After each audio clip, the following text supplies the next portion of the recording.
new pilots are not flying. Stewardesses are not on flight. Mechanics, MRO companies. That was a whole nother segment of that I didn't even mention there. Fewer planes for all the service industries to support. So this just continues until it settles out. It's going to be tough to know really how we're going to recover, because that recovery plan is still in flux until we see really what the full impact of this is. So the economics of this are going to be far-reaching in terms of what companies look like emerging from it, whether it's through airlines now being partially owned by the U.S. taxpayer as a result of bailouts and loans, or are companies going to, in some cases, turn away from that and say, we're not going to do that because we don't want to give away part of our equity, so we're going to go a different path. And so there's a lot of things still to be figured out. And so it's just going to take time to understand it. But it's a very dynamic time for this industry. And at the end of the day, we need to remember that it is about the people. AIAA has done a lot to remind people of the workforce. It's a very talented workforce, whether it's on the commercial side, the defense side, the educators. This workforce is critical to our national economy and to our national defense, and to a lot of what we take advantage of in terms of just being able to get onto a plane and fly somewhere very easily. So it is a wait and see as we see how the states deal with this. And again, that may mean a fragmented and kind of staggered recovery as we start to see where we can safely do business and who can get back up to speed and start turning out products and things like that. So there's no firm answer right now, but it is certainly a very challenging and interesting time for all these operators and these organizations and companies and suppliers to try and figure out how to navigate some uncharted waters, for sure. See, there's one. Oh, there we go. There's a Zoom question. Okay, that was it. All right, that was kind of what I wanted to walk through real quickly and give some perspective. I'm happy to answer any questions. Anyone? I mean, we're all kind of living through it together. But if there's anything that anyone wanted to chat about, I'm happy to answer. Or public policy stuff. I do. How it all relates to that. Dan has mentioned a couple of times the aviation industry and defense industry are a big part of what's going on in Washington D.C. So. Thanks, John. Actually, yep. I have a question. We have a very active participant who is AIAA fellow from France. And during the discussion, a question arises that what is AIAA currently doing and what can we do to help other countries in Europe, especially our AIAA members in Europe? So this is for you as well as Dan. That's a great question. I mean, I think trying to establish some sense, I don't want to say normalcy, but some sense of a way for people to stay connected through events like this, which I think is great. I think these kind of things will provide people some sense of being able to feel like they're still connected with people and still being able to have those discussions. They can't be in person, obviously, but if we can still continue to share information and engage. I mean, I was telling Dan, these are the kinds of things that are important, because these even virtual, doing the webinars where you can share video of people, it just is a chance to kind of feel that you can, have some other way to connect with people beyond just, a lot of us that are in kind of self-isolation right now and self-quarantine in certain states, it's like, I'm not seeing anybody but my family for 24 hours a day. I need, so, and a venue like this, I think, is great. And certainly it helps us keep talking to those people that maybe are in the next city, the next state, the next country. And so I really think anything that we can do around that is going to help provide some relief, I'll say, in terms of feeling that we still have a community out there that we can engage with. Ian? John, you pretty much nailed it. That's exactly the thought process. And that was the thought process behind the idea of having, you're going to see us start to do more videos, more webinars, and these kinds of things, so that we can build that connection with the membership. And we will make sure that we are broadcasting this out to all of the membership, not just the US, but all of our membership across the globe. so everybody can take advantage of it. And that's a very conscious part of our thought process, is to make sure we're serving all the members. And you will see us doing essentially what John's talked about, is finding ways to build this connection and maintain the connection, given whatever the situation is, and using the best of the tools we have available. So all I can say right now is I don't have specific events or anything scheduled just for the international audience, but everything was going to be available to everyone. And then as we proceed through this, if there are specific items or things of specific interest that the international global community would like to see AIAA work upon, please let us know, and we'll be happy to take that input and see what we can do about it. Dan, also, can AIAA influence the government to help some other countries like France, because they are having severe problems in supplies? Well, that's an interesting question. We don't have the connections as much in the global community as we have in the U.S. policymaking world. Gosh, I'd have to go off and think about that, Shakar. I don't know what we could do about that just yet, but I'll have to think about that and see if there's some options. If there are, and particularly, this is where we need the global community to help identify opportunities for us, because we're not necessarily as attuned to it as they are. There's the obvious time differences, there are the obvious culture differences, but if there are opportunities or issues that they see where AIAA can weigh in on, please let us know, and we'll see what we can do about it.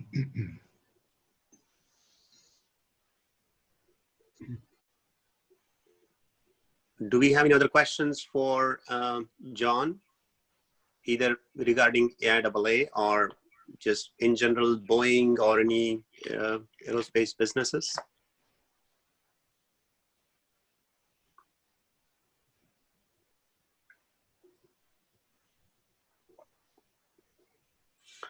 All right, so now, did someone have a question? I was just saying not yet. Maybe people think of things later. Okay, you can always send a text message to the staff, and then we can always, John is going to be available to answer a question. There was one that just came in, Shakar. I don't know if you want me to answer that. It looks like in the chat window, I think. Yeah, go ahead. The public will need to be reassured that traveling by air is safe from a health point of view. Do you have a perspective on any plans the airports and airlines may have? That, you know, there are people that already, you know, feel that it's you know, they're continuing to travel, right? So it's gonna be part of a messaging campaign that's gonna have to be done.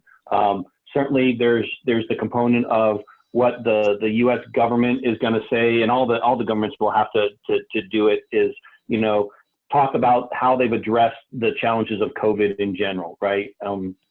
So that's going to be demonstrated experiences of all the massive cleaning and everything else that's going to have to go on. The cruise line the cruise line industry had that same problem with the norovirus for a while. You know, every other week there was a story of someone getting sick on one of the cruise lines because there's so many touch surfaces and things like that. And so, you know, it's probably going to result in a higher level of sustained cleaning beyond what we've, you know, done in reaction to COVID. Is you're probably going to see more examples of just constant. Can you hear me now? Yeah. Can you hear me now? Oh, I just. Yeah. And so there's going to be probably more responses that you're going to see like that, of a sustained level of just continual cleaning, whether it's, you know, maybe they'll take longer to turn the airplanes around now. You don't know. They're going to want to do more cleaning on each of the airplanes. They may have to add more staff at airlines and airports to be able to do it. So it's going to be interesting. But I mean, the public will have to see, I think, see some demonstrated response to it long term, and not like, oh, we're through it, okay, we can go back to normal. Unfortunately, though, the news cycles also, after you get through things, tend to be replaced by something else. So we're going to have to, it's going to be a cultural shift in terms of not only airline travel, but when we go to restaurants, to grocery stores, to any place that that this has been able to kind of be demonstrated as a community spread, we're going to have a response to that. And that's probably going to impact the airlines and the airports and all those industries as well. John, a couple of my colleagues who actually, our company used to be a Boeing company. So many of my colleagues actually own Boeing stock. And some of them actually are very close to the retirement, and they are, now considering what to do because their retirement funds have gone down significantly because the stock went down. So do you have any? Well, I think it would be hard pressed to find any company that hasn't been hit by this to a significant amount. And so I'm certainly not going to give any advice relative to someone's financial decisions or any, Boeing performance based on, kind of where we are. So, but I mean, everything's been impacted by this, right? So there's no, maybe Zoom stock has gone up significantly. I mean, we're starting to see a recovery. We'll see a recovery at some point for the industry in general, right?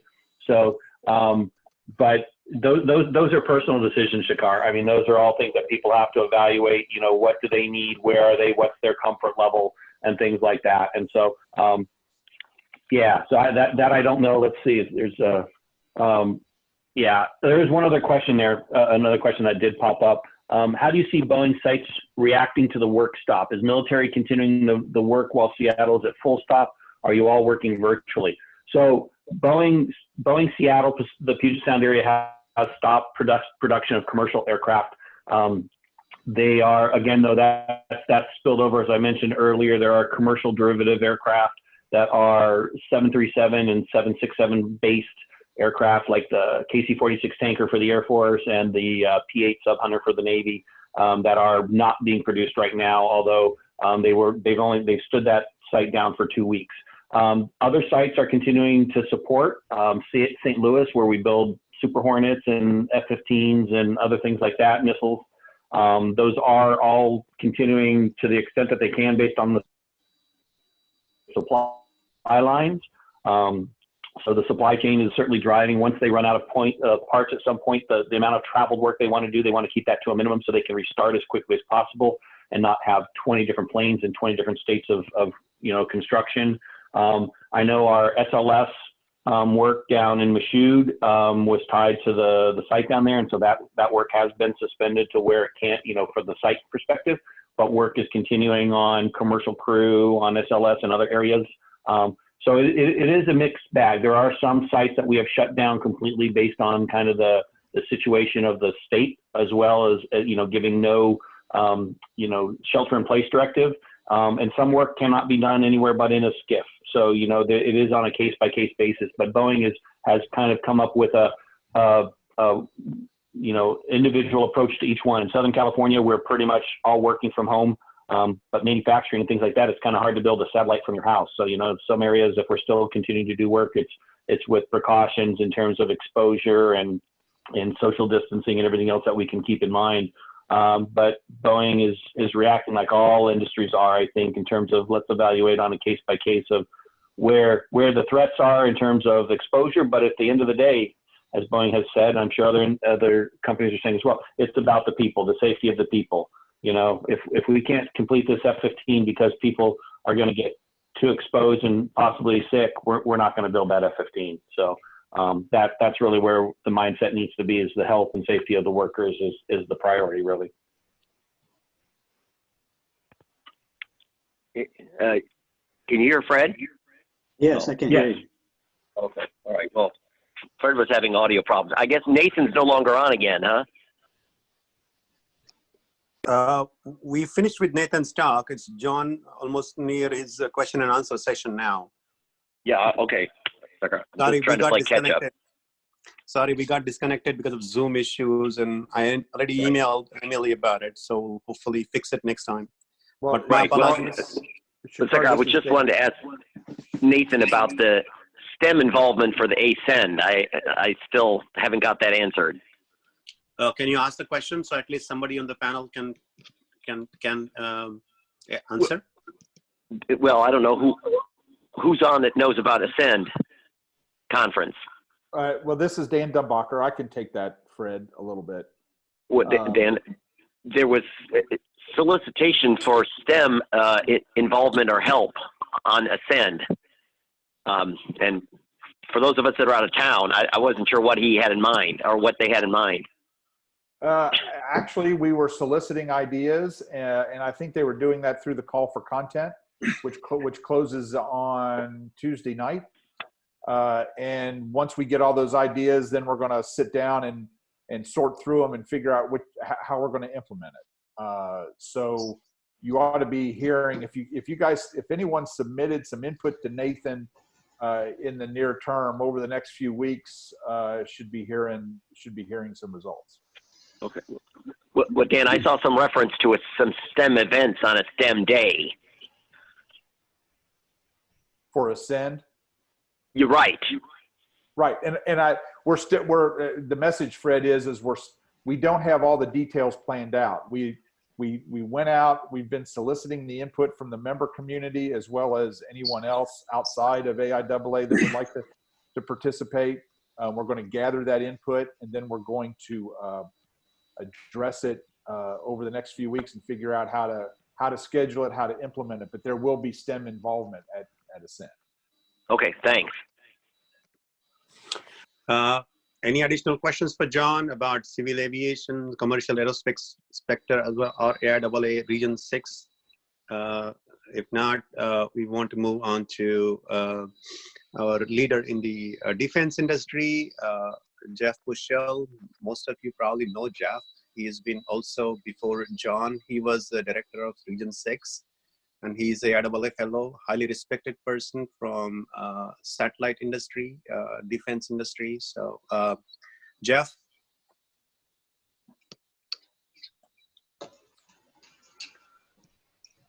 Jeff, you can go ahead and start your presentation.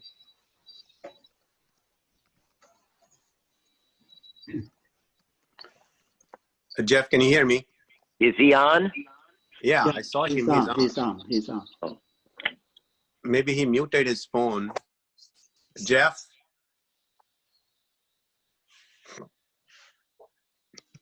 Yeah, Jeff, you are on mute. You are not muted. Okay, let me ask you, what's your number if you were calling in?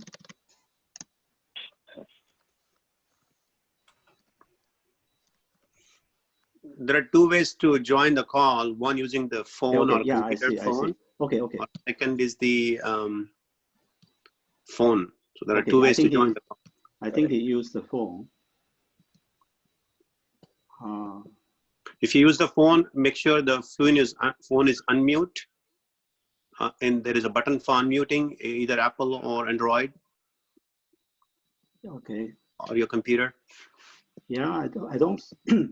Yeah, he is unmuted. Okay, one second. Okay, it's okay now. Okay. Yeah, I was. Apparently, you did unmute me, but I am unmuted now. I assume. Can you hear me? Yes. Yeah, I mean, okay, hopefully this is our first. We apologize to everyone. This is first time we are doing this experiment, and hopefully it will succeed, and we'll learn a lot of things, and we'll incorporate. Oh, I think so. Well. So let me say one thing related to that before I issue my disclaimer. We use a lot of online platforms now. Some of our customers like Zoom. It works well probably 95% of the time, if not more than that. But it is one platform where we've had some issues similar to what we've had today. So I'll just mention that. So I need to tell you that any opinions, findings, conclusions, or recommendations expressed in my presentation are mine alone and don't necessarily represent those of my employer, Raytheon, the AIAA, the Department of Defense, or any other organization I might bring up during this presentation. So, Ken, please go to the next slide, please. And this is really my only slide. So U.S. national defense work continues, as we've already heard from Dan and John. We were designated part of the critical infrastructure on March 19th, along with many other parts of the U.S. economy. And I have to tell you, from my point of view, things are moving along quite well. Most of us are working from home. Some of us are unable to do that because of the nature of the work we do. In my case, I'm actually calling into this meeting and working from home in Solvang, California, which is in Santa Barbara County. But I have not really noticed any real reduction in the pace of things. In fact, I would say, if anything, the pace has increased. I think people are more focused on what they're doing. There are things that maybe don't happen quite as efficiently, where you can't just walk down the hallway to someone and get something done quite as quickly. But for the most part, the electronic tools that are available, like Skype and other tools, are really being very effective. We're on the verge of starting several new projects, and I really don't see any delay in those happening, except that some of the kickoff meetings, for example, that we had planned on having in person are now going to be virtual.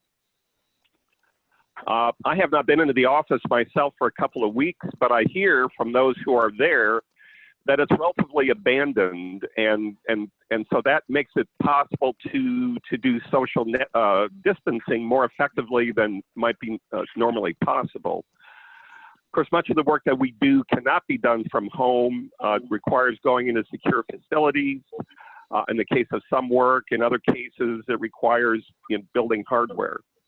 Now, I'm a space guy, and so much of our hardware is built in clean rooms with people in appropriate attire, and I think that work is going on schedule, safely, etc.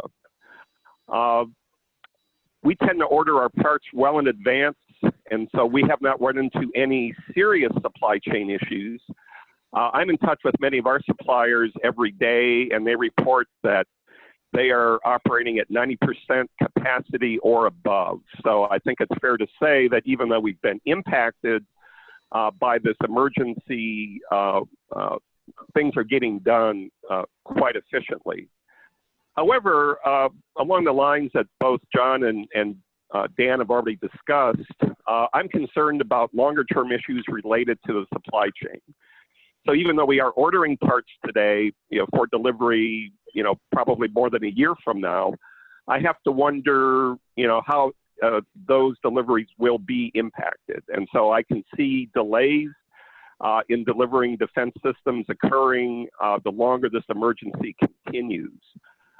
In a few cases, we're finding that employees in the defense industry are catching the virus and are being sent home and quarantined, and so far the number is very small, but that number could increase and have some impact on production.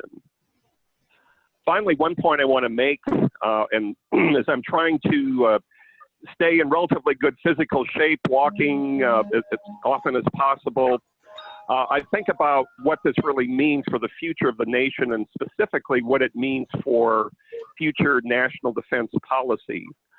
I think we have found that this type of pandemic is a serious threat to our national defense, because people have been saying this for quite a while, and we have been somewhat prepared for this, but not as well prepared, I think, as we could have been.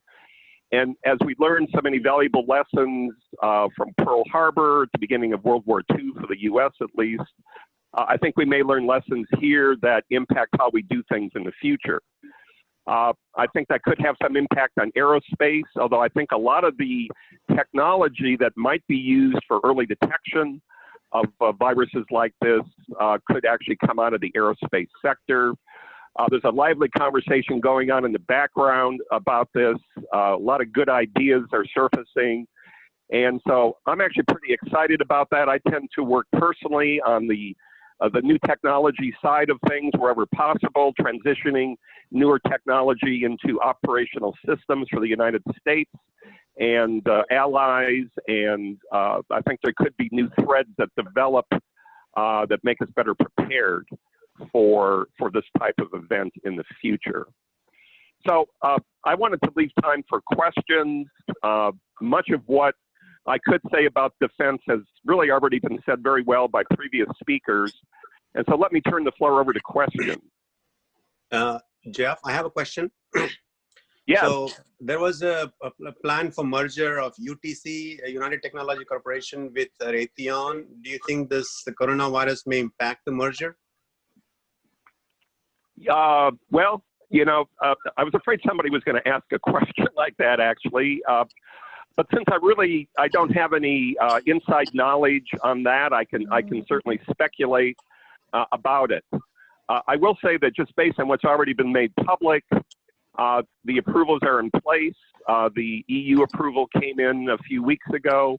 Other approvals have occurred. And so I think from the regulatory point of view,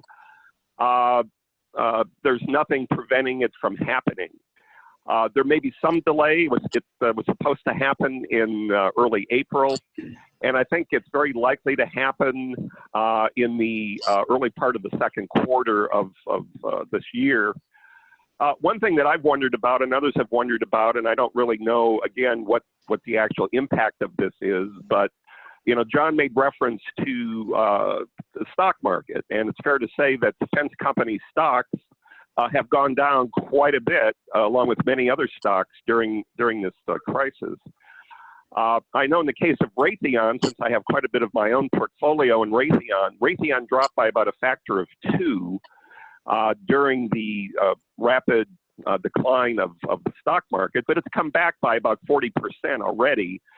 And I haven't actually looked at what UTC has done, but given a lot of the formal completion of this transaction relates to stock prices, et cetera, I could see some delay resulting from that, but I really don't know that that's going to happen.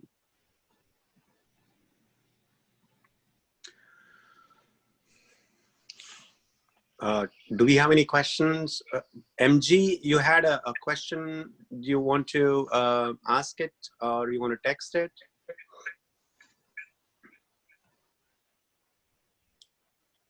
MG, you raised a hand to ask question. Do you have any question that you want to ask?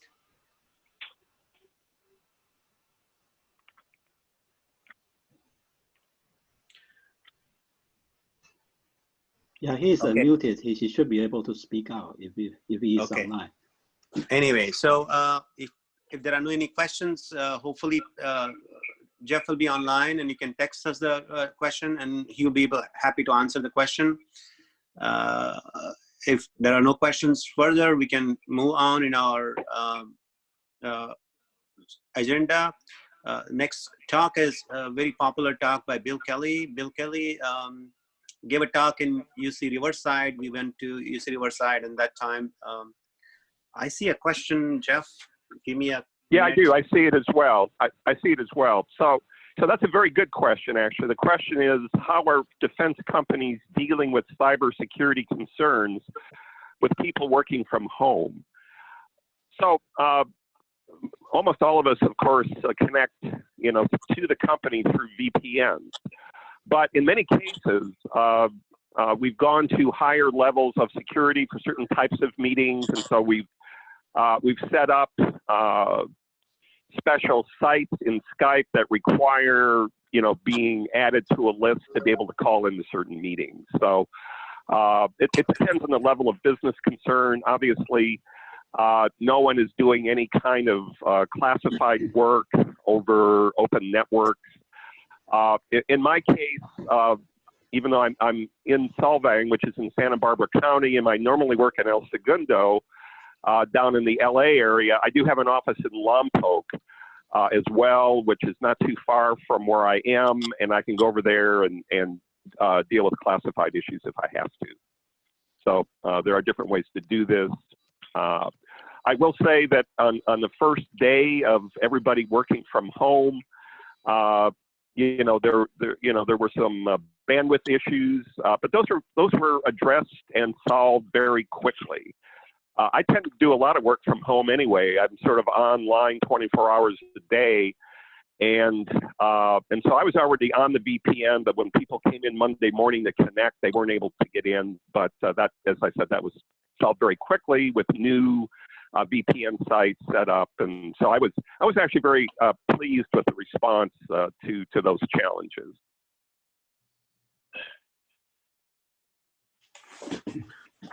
Thank you.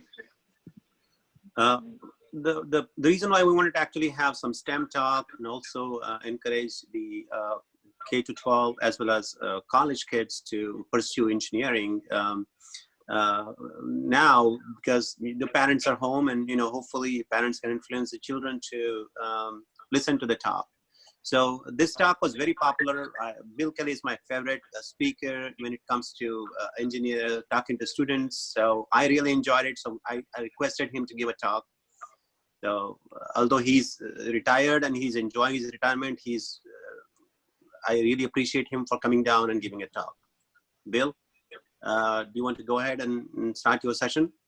Well, thanks for that intro, Shaker. I guess I had nothing else to say after that. Can you hear me? Yes, Bill.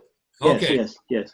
Right. So, yeah, I put this together based on my personal experience, and hopefully that experience in deciding to become an engineer is shared or perhaps not shared by folks online. So I'm not going to get very technical about anything. It's just personal opinions about my career. I was an engineer for 46 years or so before I retired. So I've been everywhere. I've done everything. So I'm going to share that with folks. The way I like to start this talk is first of all, I put the right emphasis on the words, and that is, why would anyone want to become a scientist or engineer? I mean, it's not the easiest curriculum that you have. I remember sitting in my freshman chemistry class, and my Professor J.D. Gettler, gave me the talk about look to your left and look to your right, because those two people probably won't graduate with you. We probably all got a similar talk like that. So I come from that. I have a bachelor's degree and a master's degree, and from the East Coast, believe it or not, from a bachelor's from NYU and a master's degree from the University of Virginia. I also have a postgraduate certificate from UCLA, so I've got a fair amount of education. So I know having had to make these decisions, when I look back, I look at them with some experience in mind. So next slide, Ken. The usual answers you get, or that you tell yourself when you're deciding to become an engineer, is I'm a pretty smart guy, or people tell me I'm smart anyway. I like math, I like science. At least I should like math and science if you want to get into engineering. And I'm good at them. If you're no good at them, you're not going to get very far. So you got to convince yourself, use the data that you have going up through school about how good you are at both. Hopefully you're good at both. My personal favorite is I like to build things. You'll see in the coming slides about what the kind of things that influenced me while I was while I was thinking about building things. A lot of people like to fix things. Like everybody thinks that engineers can fix everything, that they fix your car, fix your radio, fix your air conditioning. I'm not much good at any of that, but I like to build things. One of the motivations might be, go back, Ken, what might be, I want to be an astronaut. I actually applied to the astronaut program in I think the first public offering for that. NASA didn't have the wisdom to select me as an astronaut, so I moved on from there and had a fairly enjoyable engineering career. Astronomy sometimes gets in the way of or influences us. If we look at the stars, you want to be an astronaut, and all that follows. Also, there's a save the world with science. We believe in science can do anything. We have to watch out these days because there's an anti-science feeling floating around this country. It extends to an anti-vaccine feeling and a lot of things like that. So, but something that people don't remember, and which I want to hit on in the next slide, Ken, if you can change slides. You do it for the money. There's a lot of money in engineering. I have some data that shows that. Next slide, Ken. If you go online, you can find data about salaries for particular majors in college. This one comes from a February 6th, 2019 survey from the Federal Reserve Bank of New York. And I've highlighted the engineering yearly salaries that can exist for people in engineering. You'll see in an early career, for instance, aerospace engineering, you're starting in all the engineering curriculums, you're starting in the $60,000+ a year, and by mid-career, you're probably looking at a six-figure income by and large. One departure from that I want to point out is that pharmacy, the local pull pusher, starts a little lower than us, but winds up being by mid-career a bit above us at 115,000. That was a surprise from the data here. But by and large, engineers surpass all other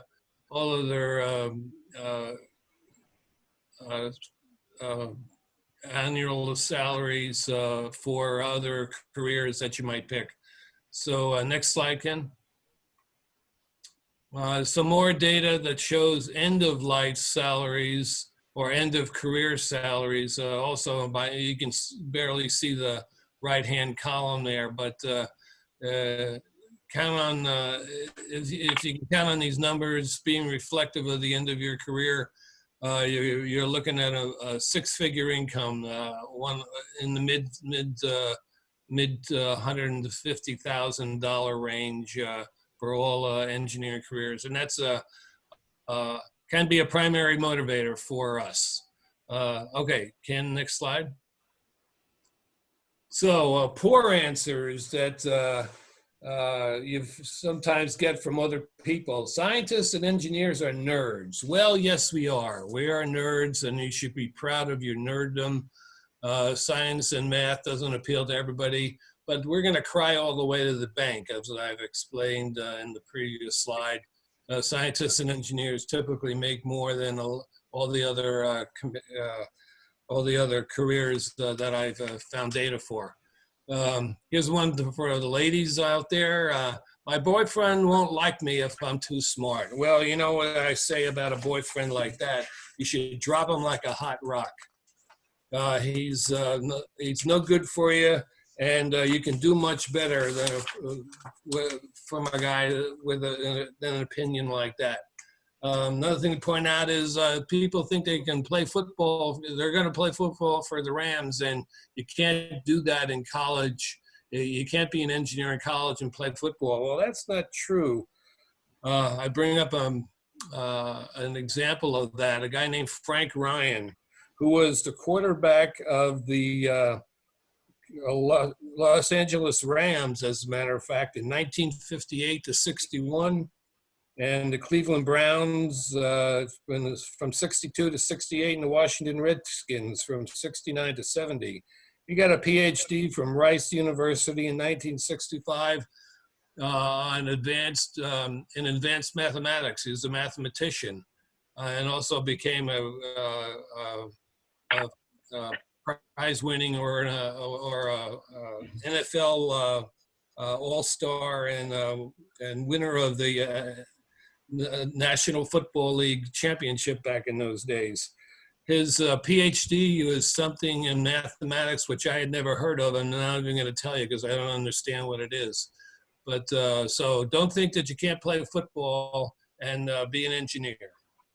Next slide, Ken. So Bill's answer to what I want to be when I grow up is why I want to be like that is I believe we were programmed for the good by our parents. You get a lot of good stuff from your parents, but I think that what you want to do as a career can be programmed by your parents, and I have examples of that. So next slide, Ken. What did your parents get you for Christmas or Hanukkah or your birthday? That's the primary motivator. What toys you have to play with at home can change your vision or can steer your vision in the right way. So this is what I got. personal experience. Next slide, Ken. I actually did get one of these individual toys, so to speak, science toys, for some collection of my birthdays back when I was in elementary school. I got a chemistry set one year. I got Lincoln Logs, which satisfied my need to build things. I got a Kenner building set that had little I-beams and steel superstructure with plastic walls, so you can make buildings out of them. So I get to build things there. I got an erector set down the lower left-hand corner, and I built stuff. I actually built a model of the vehicle assembly building and the gantry crane that drags rockets out to the launching pads at Cape Canaveral, way before NASA did it. So those are all my ideas. I also got a microscope one year, and that actually looks like the very model that I had. But my favorite toy of all, and this is why I became a rocket scientist, was the Remco rocket launcher. It was a cheap plastic toy. You could see a little helicopter-like thing on the right-hand side. You'd launch that, and you'd launch, on the other side there was a missile you could launch to try and shoot it down on a fake radar screen. It was a cheap piece of plastic. But it's one I always remember. I was probably in the 3rd or 4th grade when I got that. And you can still get them on eBay, I found out, which is where I got all these pictures from, or on the internet. So that was my collection of motivational toys when that helped me make the decision for me to become an engineer. Next slide, Ken. Okay, so I mentioned that people think that you're a genius when you can do pass freshman physics. So we're going to try a genius test on you guys. So just a couple of questions I have, and we'll find out if there are any geniuses out there. Okay, Ken, next one. Okay, what was the first name that popped into your head when you heard the word genius? You don't have to write them in or chat. Just think about the first word that popped into your head, or the first name that comes to mind when you think of the word genius. Next slide, Ken. Here's my list. Albert Einstein way in the top, Isaac Newton, Bill Gates, Leonardo da Vinci, Steve Jobs, Plato, Socrates, Aristotle. In the arts, Wolfgang Amadeus Mozart, famous composer. Sherlock Holmes from fiction. George Washington Carver, the guy that invented peanut butter. All of these pretty much on my genius list. And the quintessential genius of local TV, Sheldon Cooper, who we all know from The Big Bang Theory. Typical nerd, but he was what the public views as a genius. But who's missing from this list? Consider the list and ask yourself the question, who's missing from this list? And the answer is, next slide. Women. There wasn't a single woman on that list, and that's rather disturbing. But there are implications in our society about why that is, why we didn't think about women being on the genius list. Next slide, Ken. This is excerpts from my NYU alumni publication in the spring and summer of last year by Lindsay Van Gelder.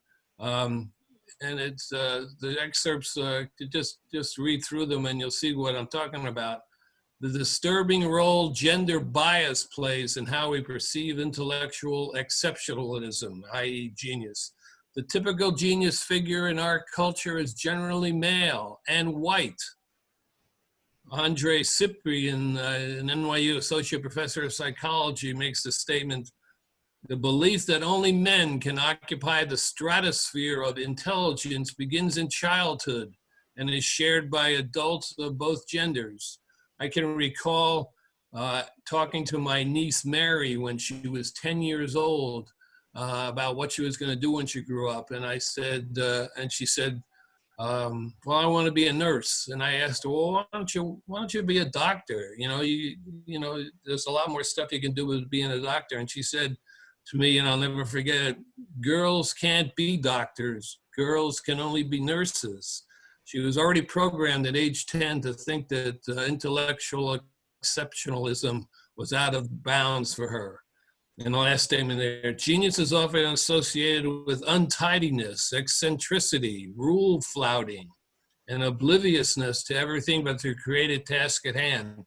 Women are less able to display these traits, which is kind of a stunning indictment of our society, but one of the reasons why there aren't more women deciding to be math and science majors.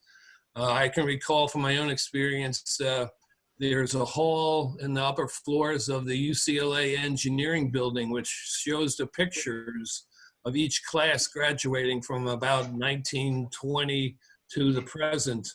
And you can see that it starts off with no women at all and gradually adds faces. And I think they tell me, I think they're up to in the area of 50% women now graduating from engineering. So there's a lot of progress been made, but it's still out there. The gender bias in our culture is still there.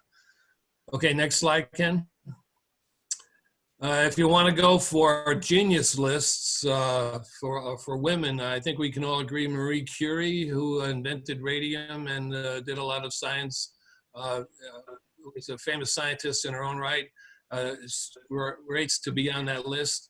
This book I show you, the title of Warp Passages, Unraveling the Mysteries, was written by Lisa Randall, who's a professor at MIT. And anybody who can talk about string theory and multi-dimensional, beyond three multi-dimensional universes and cosmology belongs on the genius list. There's also, I think we've all heard that Einstein's first wife was rather good at math and used to help him with his math homework, believe it or not. The bum actually dropped her, or dumped her after some years of marriage, but she rates as a genius in my book. And of course, there's Hermione Granger, which was the girl from Harry Potter who was smarter than Harry or his friend Ron, as far as I'm concerned, in all those books. Okay, Ken, next slide. So, parting questions. What did you get for Christmas, ladies? Did you get a Remco rocket launcher? Did you get a chemistry set? What did you get, gentlemen? And how good or bad was your programming? Think about that. Think about that when you make your decision. And then the last slide, Ken, go ahead. So, my parting request is that each of you people listening, buy your little sister especially, and your sons and your daughters, a Remco rocket launcher. That's what it says down below there where you can't see the slide. And that'll fix the problem of women in science, I'm sure. And I believe that's it. Next slide, Ken. Okay, questions about that?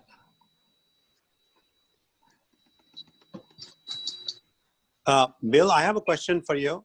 Oh, no. So in aerospace business, we see less women compared to other like biomedicine or chemical engineering and other things. Do you know why that is? If I were to suspect, it's hard to say.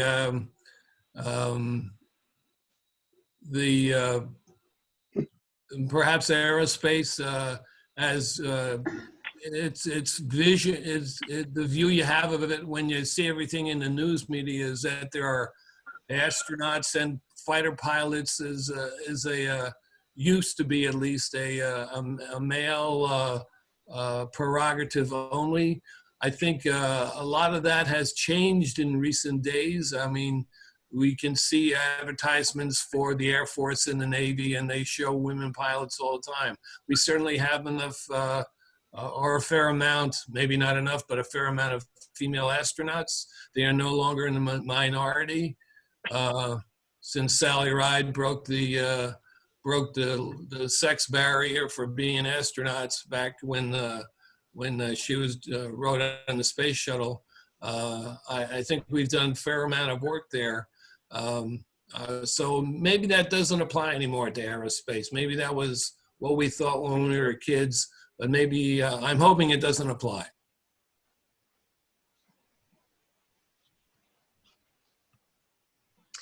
Any questions for Bill? Yeah, in my humble previous teaching experience, the math was the big separator. Yeah, that's true. You're absolutely right. My wife was an elementary school teacher, and she would tell me that you lose girls to math and science by the 4th grade. After the 4th grade, they decide, or they've been programmed enough by their parents to think about other things as far as career and what to do. So, like you say, the math is a big separator. I'm not sure it's necessarily confined to women, but there is this tendency to lose girls to math and science in elementary school, so it's understandable.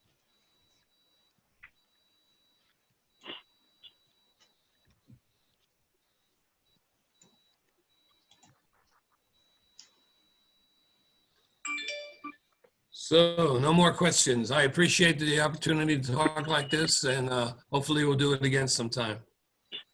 Thanks, Bill. To all of you guys, remember that we are trying to experiment with different things, and we're trying to, have a weekly session. So we incorporate several sessions in one go.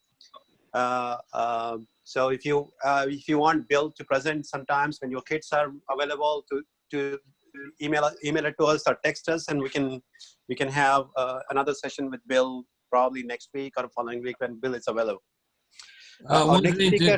Shaker, let me add one thing. The article that I used for that Genius Test thing is available. If you send me an email, I can forward a copy of it.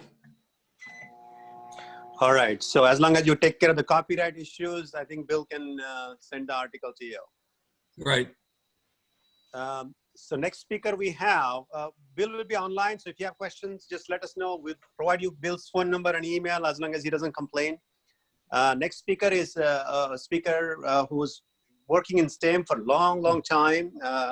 Fred Lawler. He's working for Atheon, and he's absolutely a wonderful person for STEM work. So Fred, over to you. Yeah, can everybody hear me okay? Yes, yes.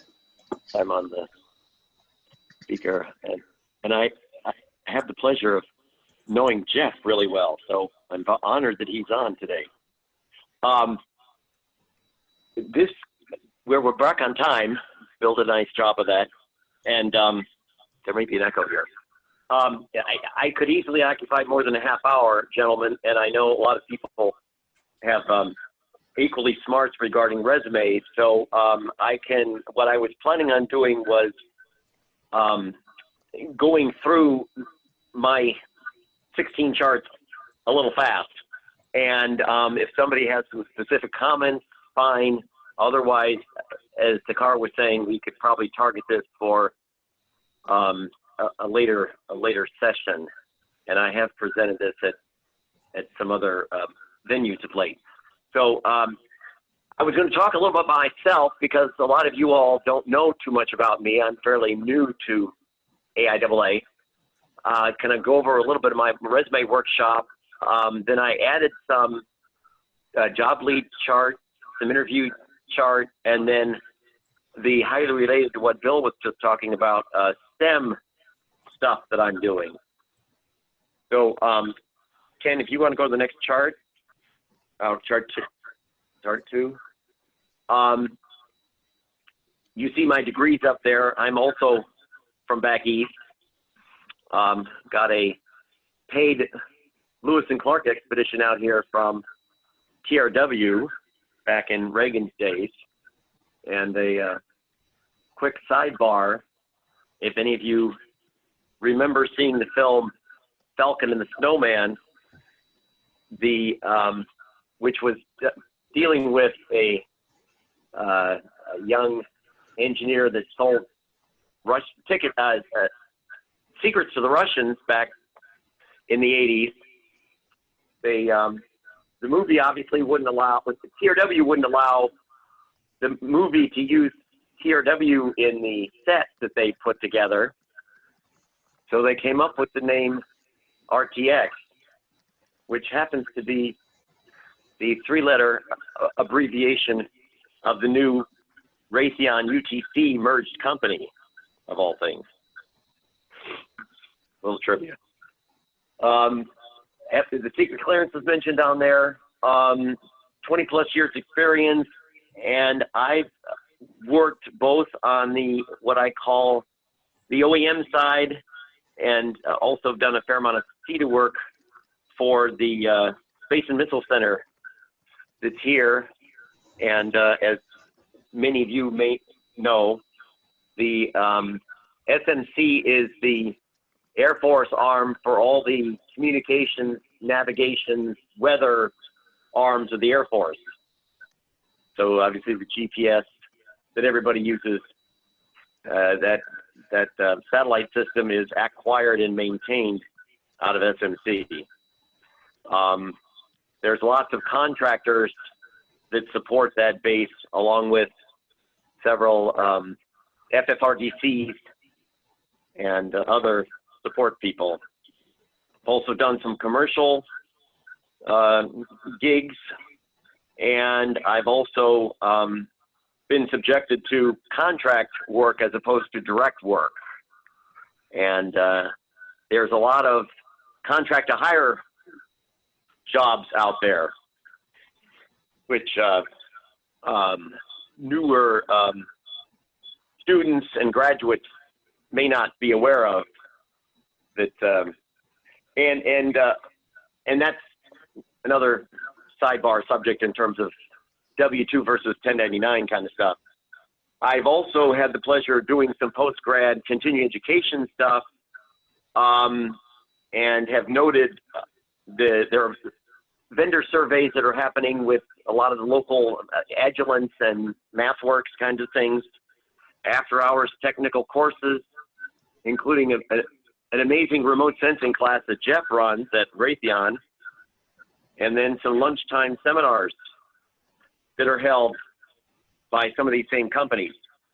Ken, on page 3,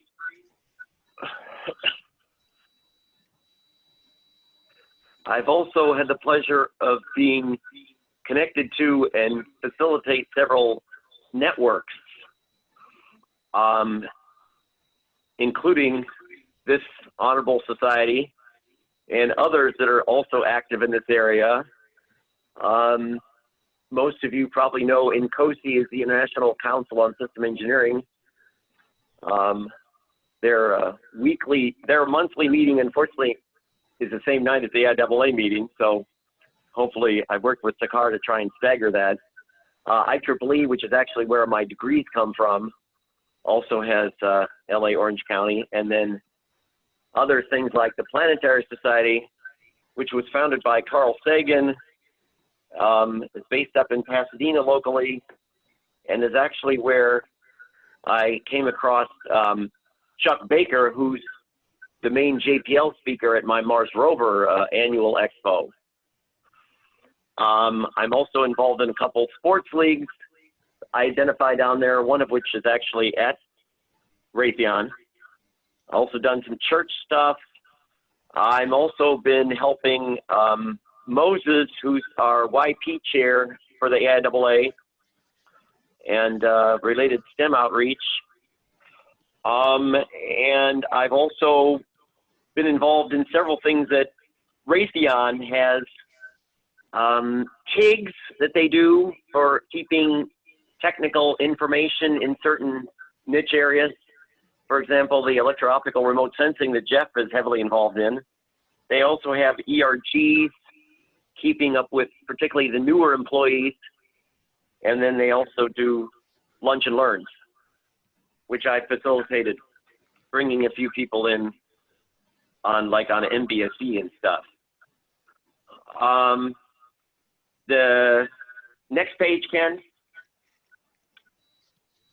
again, this is going to get into the resume stuff, gentlemen. I'm not going to spend a lot of time on this because there are many experts out there on this line that probably know as much of this as I do.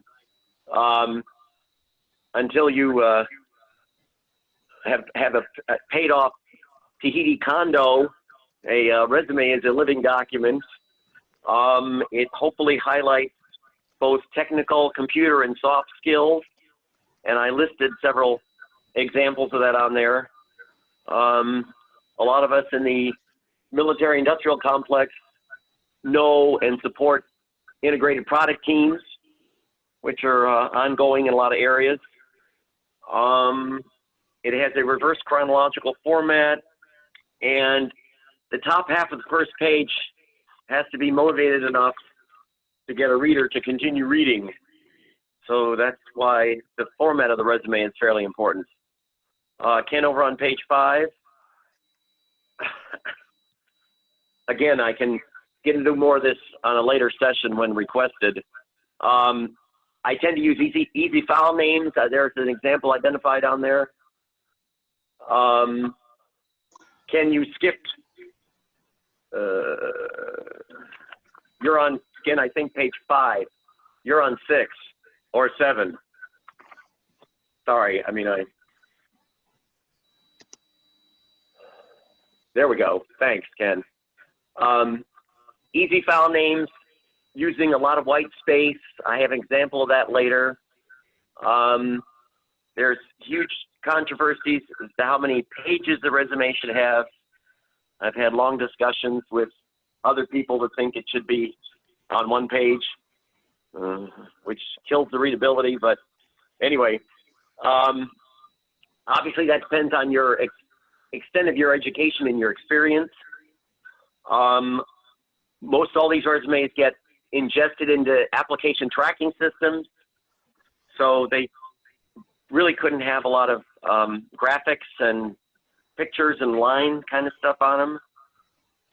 I really like Arial 12-point font, so it's readable and scannable, and either the experience or education needs to be first on the resume when you get past the front part of it, which we're getting into next.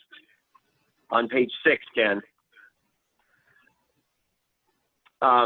The profile section is really your 30-second elevator pitch, top of the resume, only a couple lines. It needs to highlight whether you're experienced or kind of entry level in the field and industry they're going into. Hits on some key technologies that you're aware of.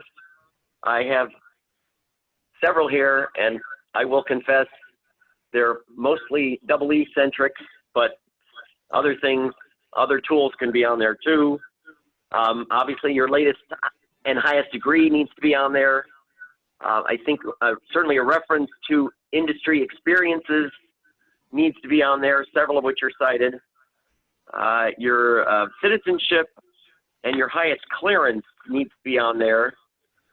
The clearance certainly indicates citizenship, but otherwise citizenship needs to be referenced or at least implied in that profile.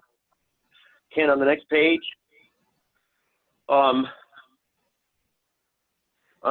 I have an example coming up on mine.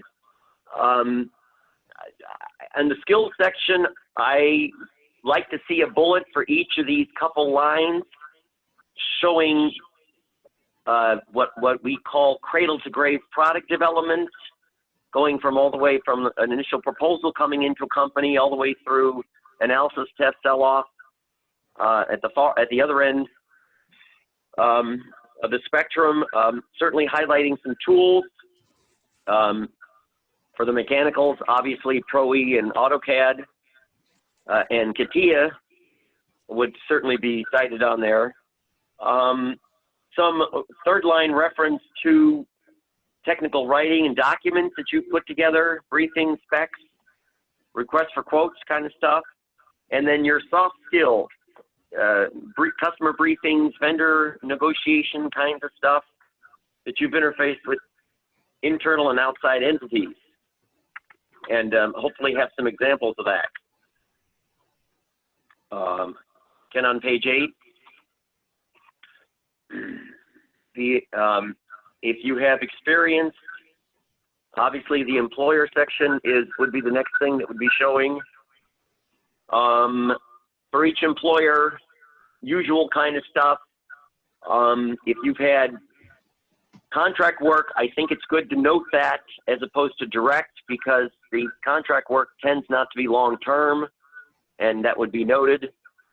Why you left that company, titles, what the company produced, and how you related to that product or service needs to be referenced in there. And then getting into the work that you actually did for the company, using some of the active verbs that are cited on there, and quantifying those. More and more resumes need to show quantity of stuff, specs that you worked on, parameters you analyzed, quotations that you obtained. Obviously, in the business world, a lot of people put on, percent improvement in sales or something from one quarter to the next, but obviously more of us on the technical side don't normally have that business kind of stuff. If you've been more than one company, been with the same company, you want to show progression in titles across that company, especially if it's lasted for many years. Progression of titles, progression of responsibilities, and usually listing only recent employers that are relevant to the job that you're going after. Again, if you've had several contract jobs, that may go back a little way.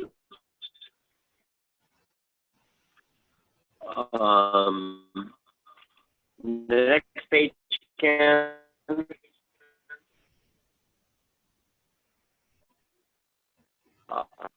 Page 9.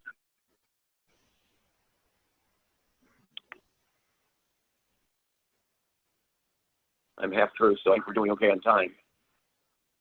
And chart 9 is education. Oh, there we go. Thank you.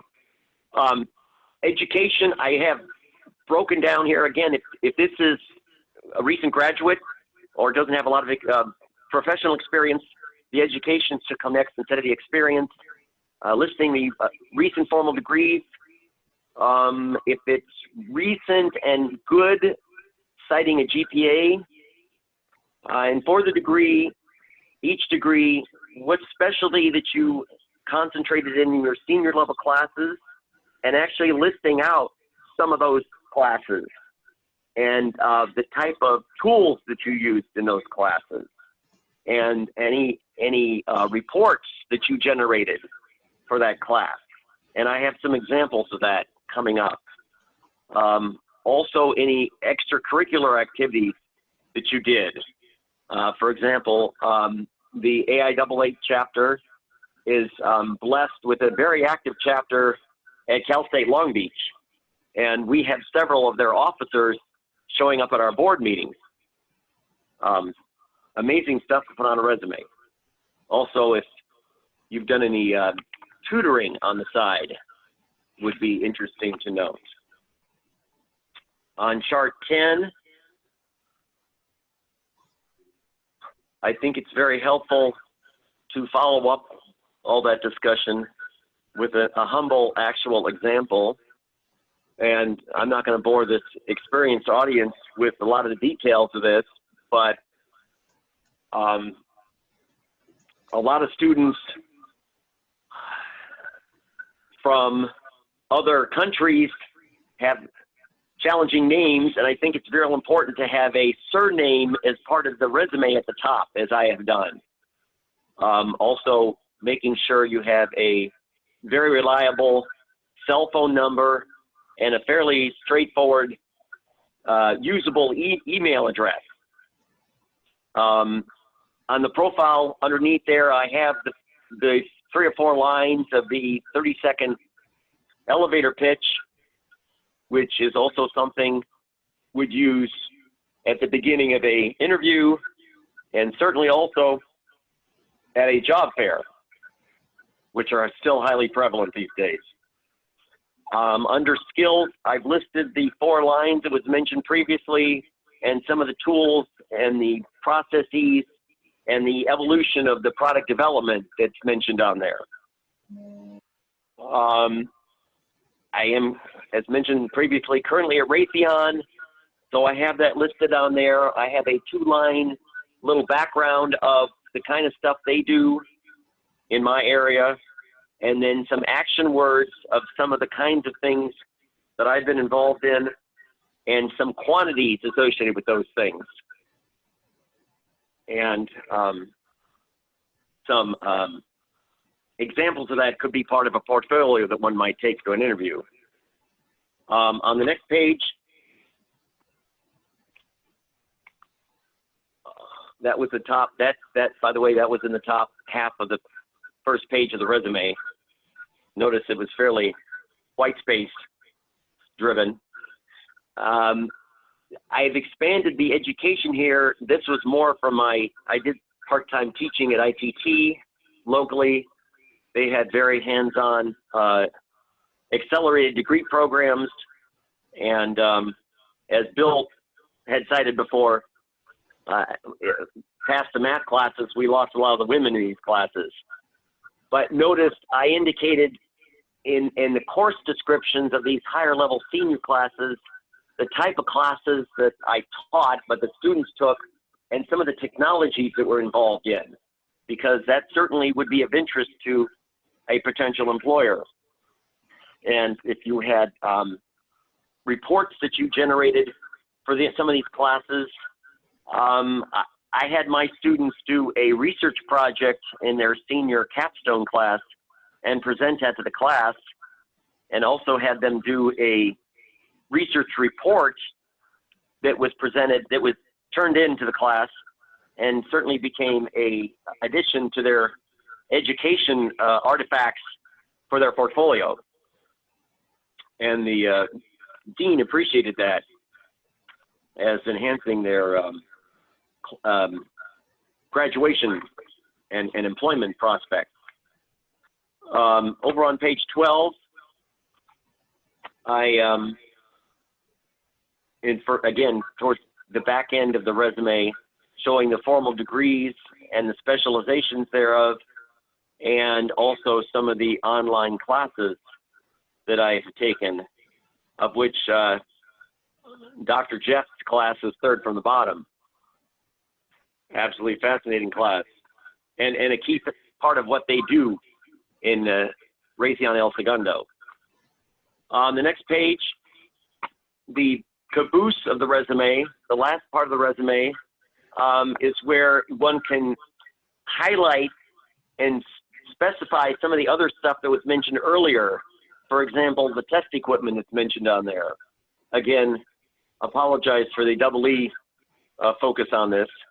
Automated test equipment and special test equipment is obviously critical in production testing, where a lot of students break into the industry, getting into the integration and test areas, and get a fair amount of hands-on experience. Publications is a little liberal in my use of it, but in terms of documentation that they've written,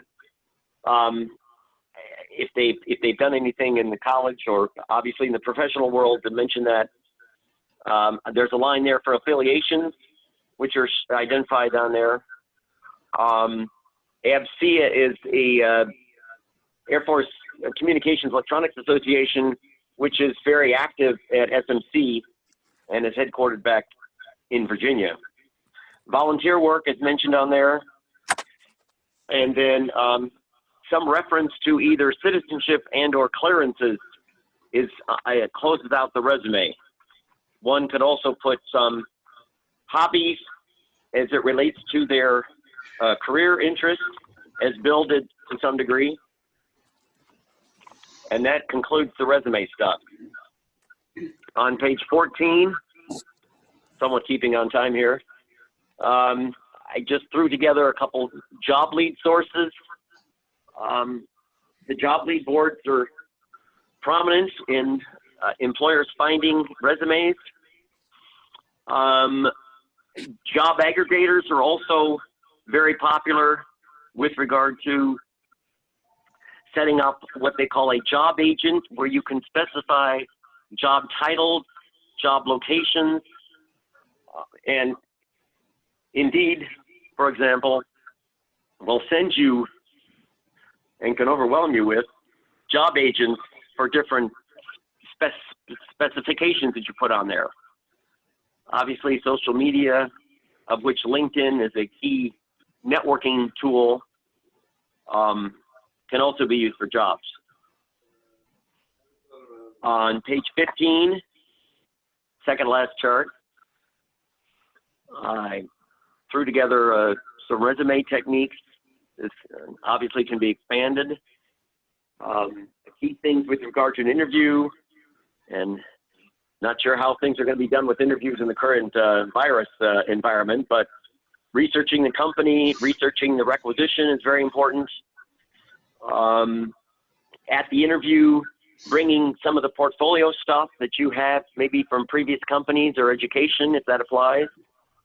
Sanitized, obviously. Asking questions, getting business cards, and making sure that you wrap up and emphasize that you do want the job at the end of the interview, which can be forgotten. And then hopefully using those business cards to write a quick thank you note to the people that you got involved in, including HR, who would still be involved in the post-interview process. On my last chart, I summarized some of the current STEM outreach stuff that's ongoing and known in the City of Angels, and I broke it down by college-based stuff. The Cal State Long Beach was doing a dinner with industry, which I had the pleasure of joining last year, and got overwhelmed by students wanting to get resume critiques. They were going to do that again next month, and that's unfortunately been postponed. Cal State Long Beach also does speaker talks on campus, and I'm sure other universities do that too.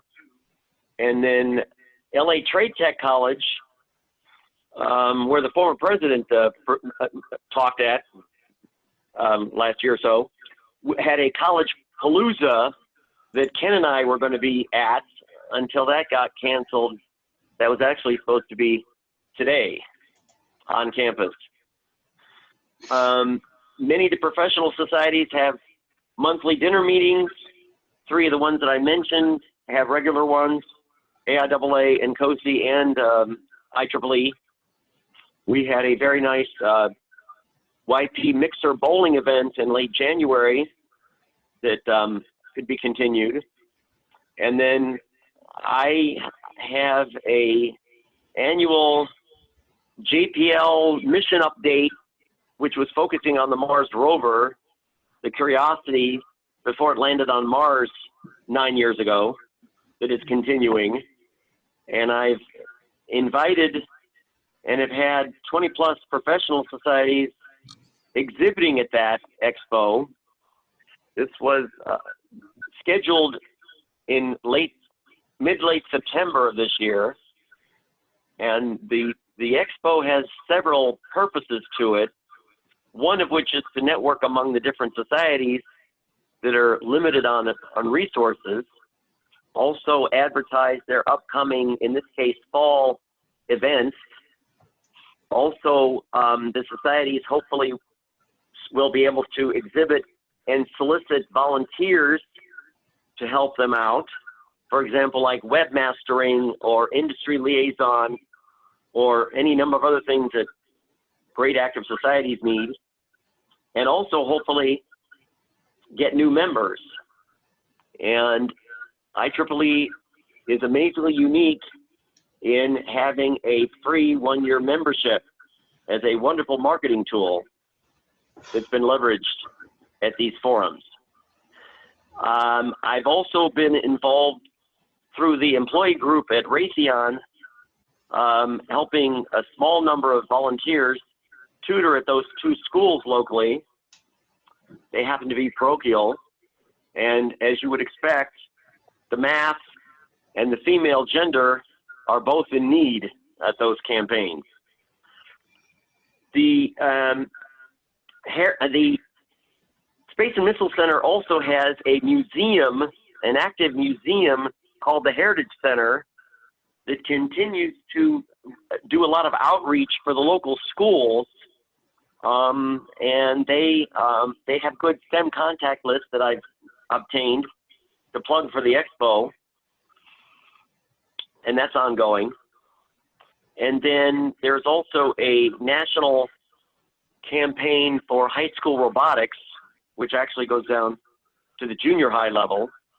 And FIRST just had their annual regional expo at a Da Vinci High School, charter school in El Segundo, I think just a couple weeks ago. And some of these societies can be connected to help with that. FIRST does require several $1,000s of upfront fundraising to afford the robotics stuff that they do. But they have pretty amazing stuff, which actually 2 of the local high schools exhibited last year at the expo.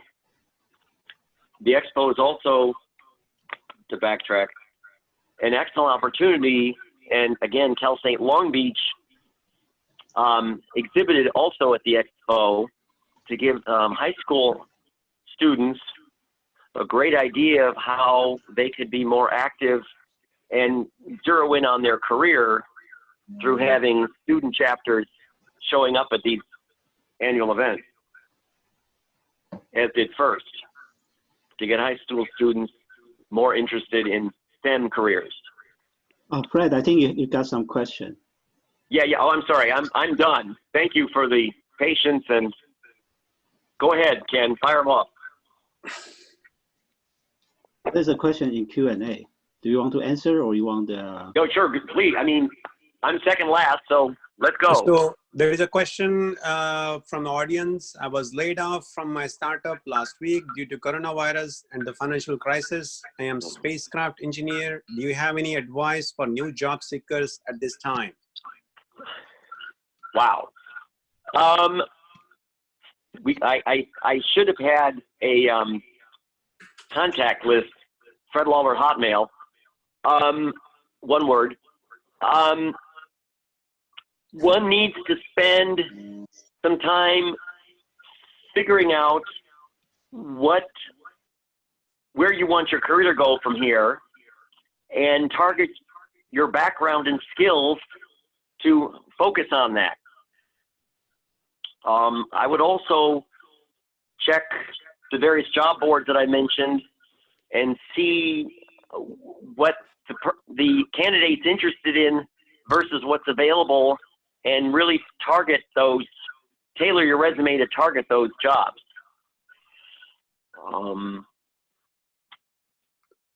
And we could talk, I'd be happy to talk more offline later.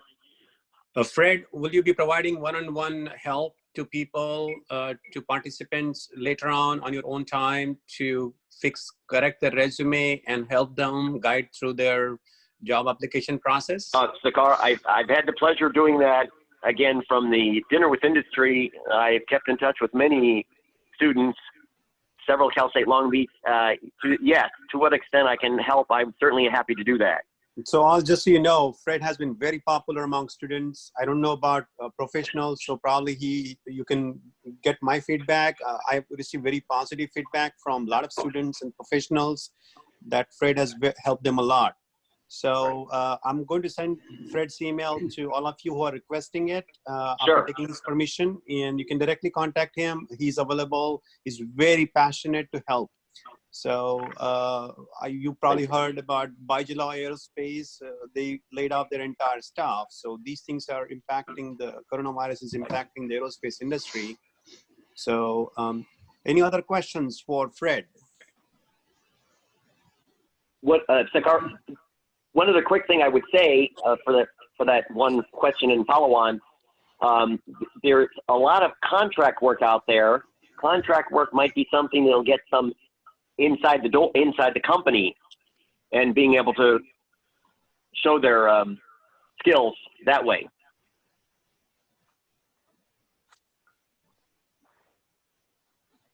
Thank you. Any other questions? If not, we are moving to our Las Vegas chapter section president, Marty. He has been in nuclear business and very active in AIAA. We really appreciate his service to AIAA as well as to the space industry. So here to you, Marty. Okay, you can hear me. Can you see me also? Yes. Okay. Yes. Great. Yes. So before I begin, I'd just like to thank some folks from our team that have stayed on through the entire conference here. And in particular, I want to thank one person. He's not with us anymore, but started this whole nuclear effort for Nevada. And his name was Bob Frank. And everything we do forward is in that spirit that he made the connections and started this whole thing about 5-6 years ago. So if we can go to my first slide, please. Okay, so my topic, it's going to be focused into the military today, but you're going to come away from this, I have to start my timer, with an understanding of all the peripheral components of it. And one thing you can't separate from this effort is the Yucca Mountain standoff, I guess you could call it, that's been happening since right around 1982, I think it began. And it recently ended with one of the president's tweets where he acknowledged that the government shouldn't push Yucca Mountain down the throat of Nevada anymore. So that was a terrific changing point, probably freed up a lot of lawyers that have been working this issue for many years. And now we're looking to have Nevada become a participant in a new paradigm for this whole spent nuclear fuel issue. And just on this thing, the concept here is when everybody hears the word Yucca Mountain, it's pretty much a negative connotation. So that's just because of the way people have looked at it for many years. It has a bad connotation. So all we're saying here is to consider a new viewpoint about Yucca Mountain. So just ask to keep an open mind with that today on here, that this is not your old Yucca Mountain discussion. This is a totally new angle on how we're being creative with this solution for the whole Yucca Mountain standoff or dispute of all these years. So we go to the next slide, please. Okay, so just a little background about Yucca Mountain. You might not have, you've heard of it, but maybe you've never seen a picture of it or really know where it is. So again, this presentation is about a lot of basic education about it, so you can be as up to speed as our team is. By the way, this is a standard presentation that's been given to thousands of people by now, our politicians, everyone. So you're getting this original source of information. So this is top right is an aerial view of Yucca Mountain. You wouldn't know it amongst all the other mountain ranges in Nevada and out west, but so it was built through many years, and its construction ended about 12 million years ago. And then we came in modern day and started placing the tunnels for placing the spent nuclear fuel. So where is it located? You can see on the map, you can see Las Vegas down there kind of towards the lower right corner. And then Yucca Mountain is noted by the little red pin up there on the left. It's about 90 miles from Las Vegas. So keep that in mind. When you hear about how Las Vegas is very upset with Yucca Mountain, consider how far away it is. As a matter of fact, it's a lot closer to California than it is to Las Vegas. It's I should have got that number, but it's probably 20, 30 miles, I think, from the border. So a lot of environmental concerns. California should be more concerned about it, but than the city of Las Vegas. So anyway, there were reasons why Las Vegas was concerned. I'll be going into those. So next chart, please. So the concept is that Yucca Mountain was going to be a nuclear waste dump. In other words, the spent nuclear fuel from the power plants around the country would all be brought to this one place and buried and be safe for millions of years. And, but that's what they fought off. And so it turns out our group, there's about 15 of us working this actively, very actively. Yucca Mountain never became that nuclear waste dump or nuclear waste cemetery, whatever. It was like bury it and forget it. So if it had become a dump, it would have been very hard, if not impossible, to retrieve all the spent fuel from buried deep underground in their casks and very safe. So we would be missing out on an opportunity here, which is now the thrust of this presentation. So next slide, please. Okay, this picture was a revelation for me, and it probably is for you right now as this is shown. So y'all heard about how Yucca Mountain is so dangerous to bury the fuel. Well, this is where the fuel sits now at one of the, I think there's about 70 or 100 nuclear power plants around the country. So this is from one, I'm not sure which one it is. Kind of looks like a New England or northern area by the trees, but I could be wrong.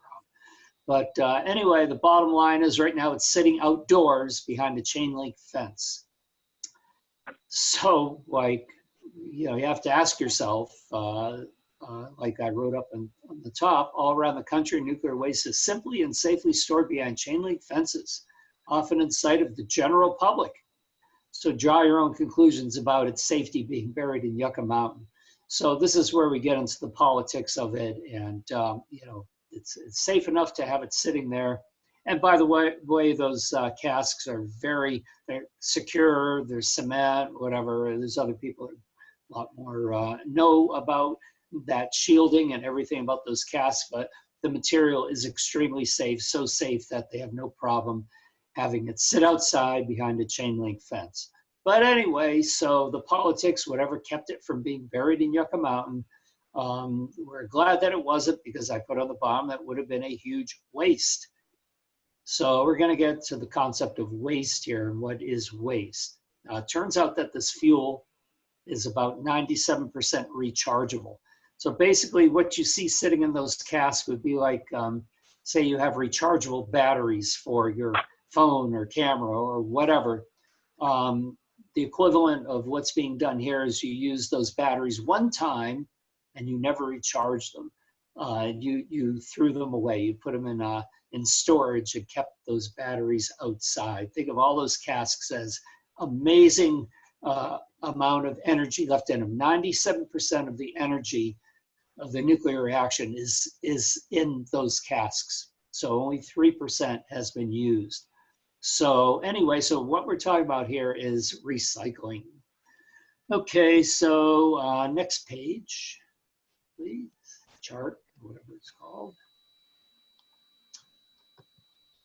So what we're talking about here is using Yucca Mountain as a temporary storage area, not a permanent one, but just using it for a, you know, get those storage casks out of the elements. Maybe it's not necessary, but anyway, we can temporarily store them in Yucca Mountain, or we could just put them outside behind a chain link fence in the area, whatever.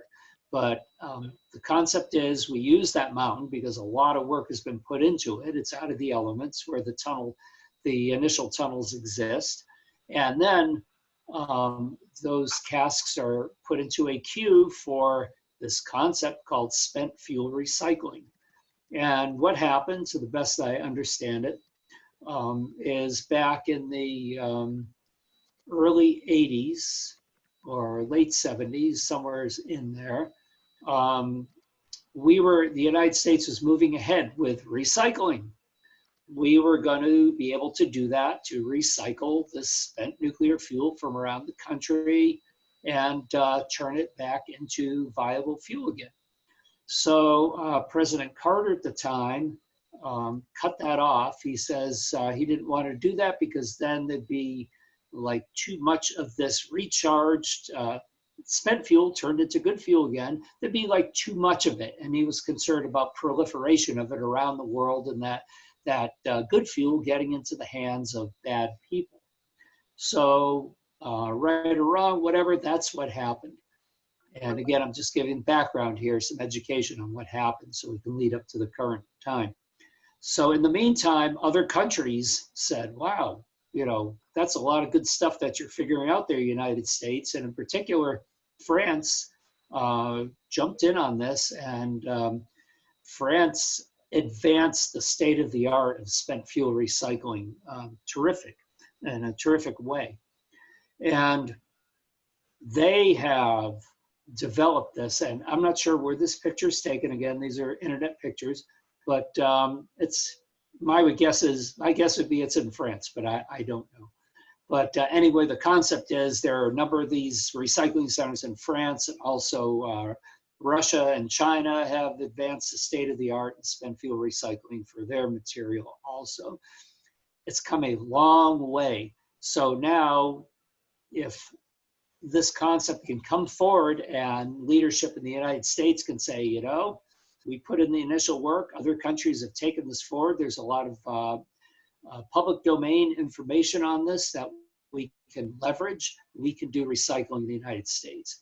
And as a quick side note, like they've done this, there's been some failure.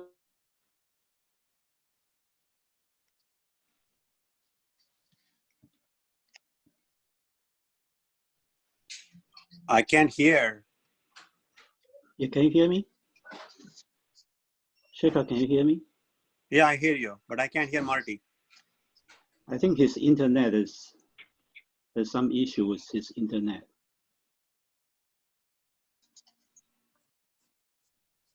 Okay.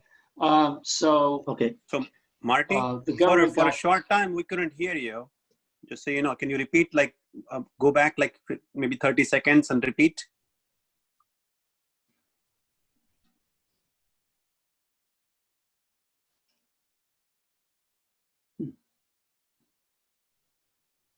I think his internet has some issue.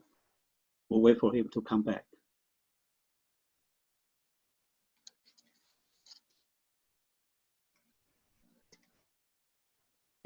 Anyway, meanwhile, Fred, are you online? I am still, yes. Can you answer the question for the gentleman who requested about trajectory? I texted you. It's in the question and answer session too. Oh. Meanwhile, Marty can fix his internet.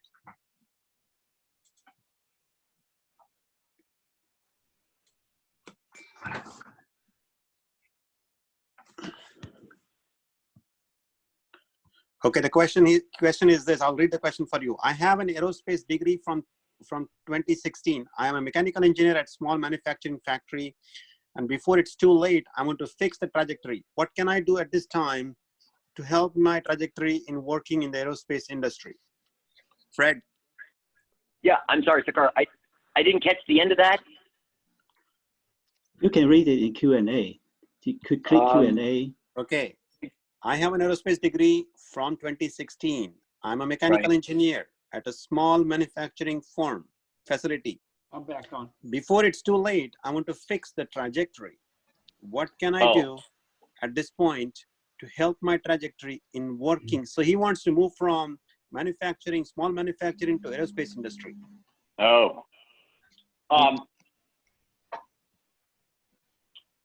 Certainly, some of the tools and the skills that he has that would certainly be applicable to a mechanical engineering position at a big company. I think he needs to focus on. Obviously, his citizenship status needs to be clarified. And the type of work he's done. You know, it's analysis, design, testing.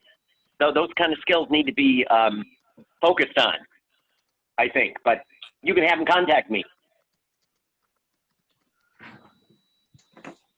Yes, I gave you your email address already. Thank you. Okay, Marty is back.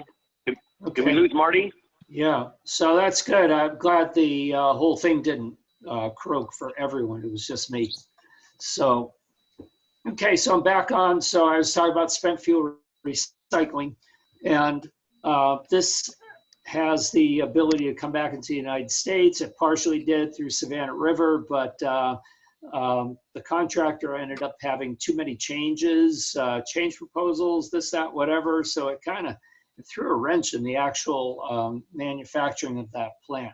I guess nothing that can't be redone, but it messed them up in many ways. So there's some lessons learned from that. But anyway, we're at the point where we could start a fresh new recycling center here in Nevada and pretty much know what the pitfalls are.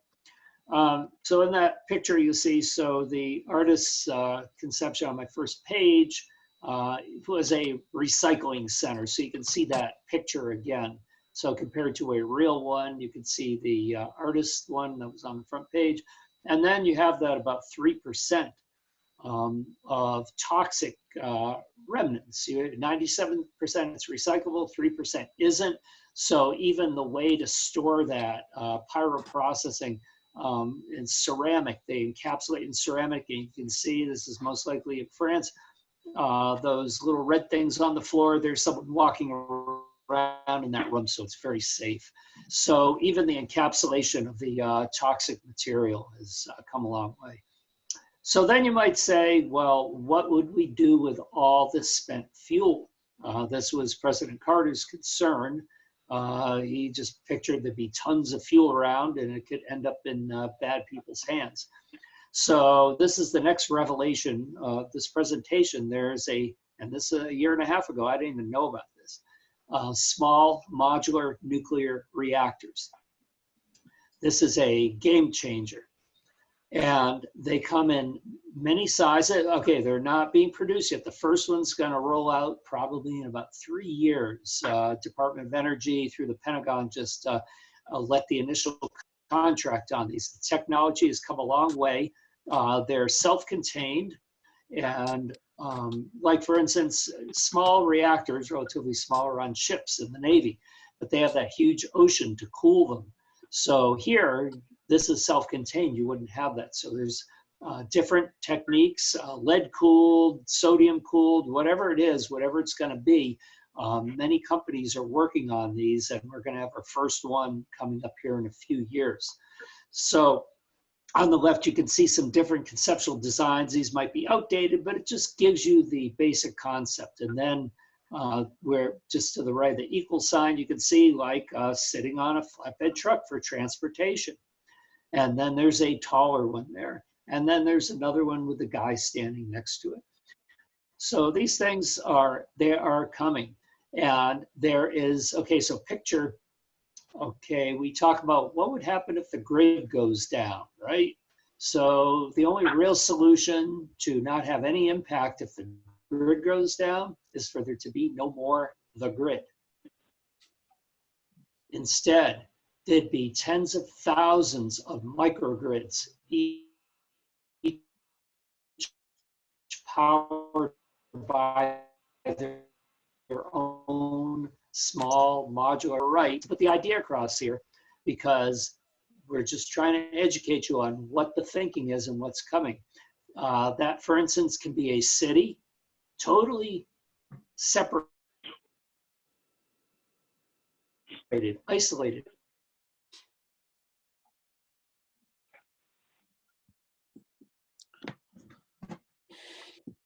Marty, are you using the computer phone or are you using a cell phone to talk?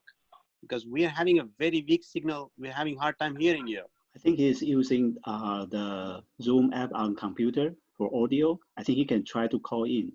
Yeah, so Fred, Marty, can you hear me? His video's frozen. Oh, Yeah, is I that think right? it's his internet. It's his internet. Yeah. It's funny, it stopped midway.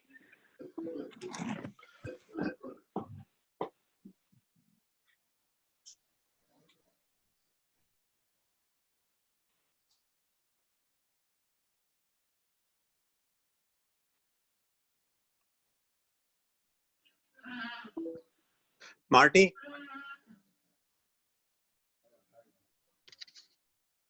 Yeah, I think he's trying to get back. Yeah.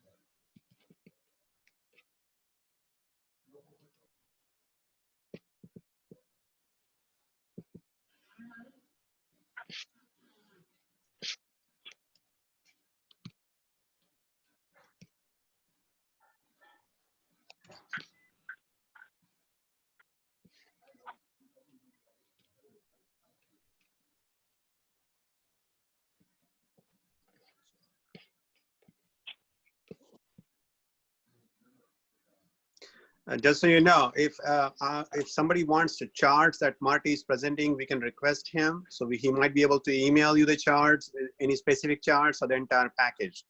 I'll ask Marty if he's willing to share the charts with the team, so at least we don't miss out in the content, technical content that he is presenting. So yeah, and then also we probably are considering having him talk one more time, hopefully from a better internet connection next time. Or maybe in a way in which we control the package, but he just logs in using his phone and uses a PDF file to go through it.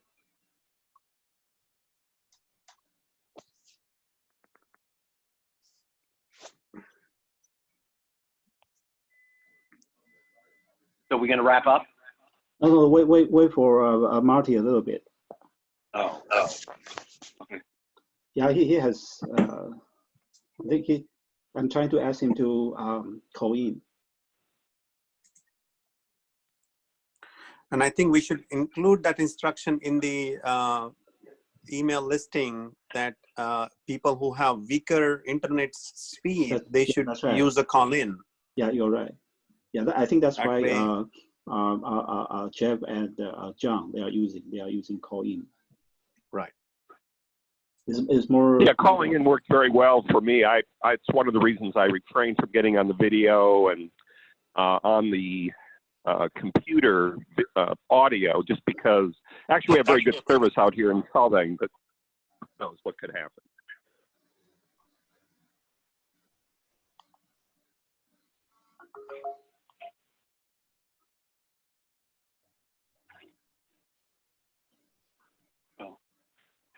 The phone audio would be a good backup if the video audio is not working.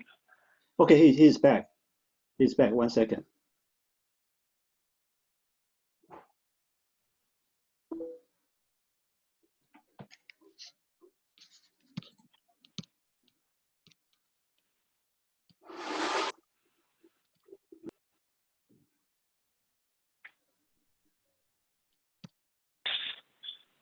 Marty, are you back? Yep. Okay. Hey Marty. So are you using the computer or are you using the phone to call in? Well, now I'm probably on both. I'm calling in. Okay, so phone is probably a better option because your internet signal is weak. Okay, so okay, good. But can you hear me okay, or is it going through the computer and the phone? We hear you very well, and you just tell chart number to Ken, and he can flip on the charts, and you just focus on the All right. phone. Okay, so yeah. Okay, I just had to close down the audio thing. So okay, so we're talking about just at the big punchline here of microgrids, tens of thousands of microgrids, each powered by their the tens of thousands of small modular reactors. Now, of course, we're not talking about tomorrow or 10 or even 20 years from now. There's a gradual phase over process.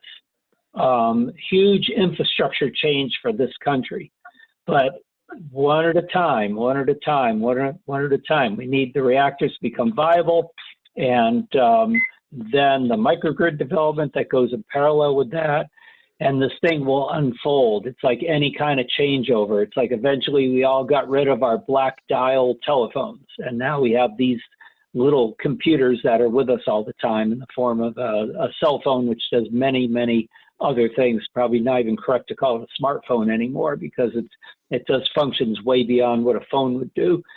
So same thing with this. You got to think future. You're probably talking 40, 50, 60 years before this whole transition would be complete. But like anything, it's a journey, and the journey needs to start somewhere.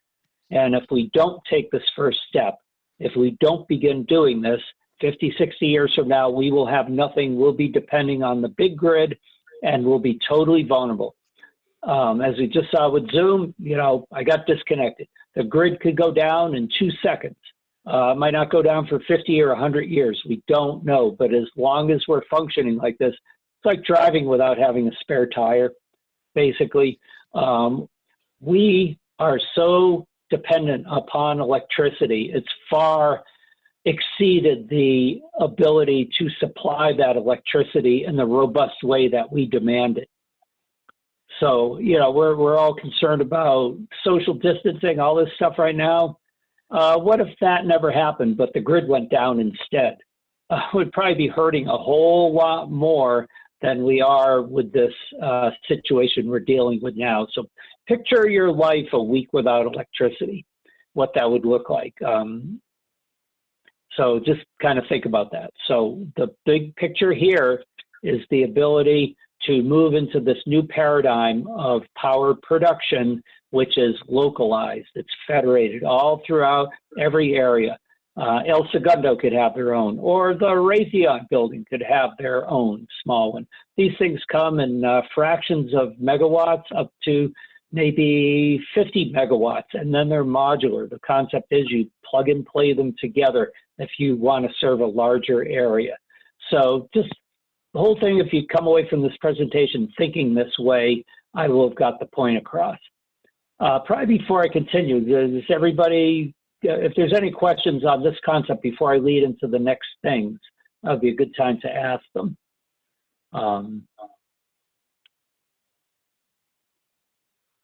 So Q's look like there's one. I don't know, do I open that? All right, about the positive thorium instead of uranium. Yeah, okay, I'm not a nuclear engineer. I have heard this, and there's people who could answer that better for you, but yes, and you can read about that online. I probably know about as much as you do on that to ask that question. I'm more in the implementation and making this program happen, and we have a staff of world-known nuclear scientists that work with us.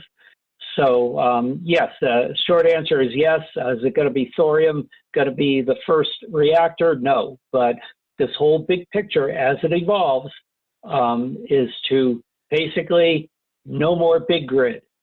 Pull the last circuit breaker on the big grid 50, 60 years from now, whatever it takes, microgrids, each powered by its own local reactor. Okay, so hope that answered the question. So anyway, that's just a little too far ahead of where we are today. We're just trying to get the first reactors out the door. But yeah, like anything, the best concepts are going to come forward for the most efficient operations. So think of these things as a sealed battery, kind of like what's in your car. Even the concept is to be able to bury them. So you bury it for 25 years, day and night. Doesn't take genius to see that this takes up a lot less land than solar or wind.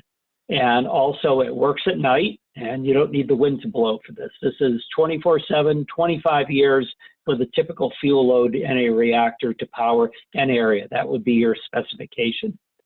So, okay, next please. This is the ultimate renewable. you know, they talk about solar and wind as renewable, but I don't know if you've seen pictures, those big propeller blades that you know, have been consumed through the years. They don't have a way to deal with those for recycling. Solar panels, when they die after about 20 years or so, and I don't know if this is true, but I've heard they ship them off to third world countries to build shelters with them. So it's, and they're energy intense to make those things, and they take up a whole lot of land, like 100 times more land to put out a fraction of the power. So anyway, so this is a kind of bigger picture of the last one. I just lost, kick me if I can't see my chart. But I kind of know what it says, but I'm gonna pull it up on my, I'm just gonna, assuming you can all see me okay, I'm gonna just pull the presentation up on my phone so I can see it and we can advance to it that way, because this isn't too good.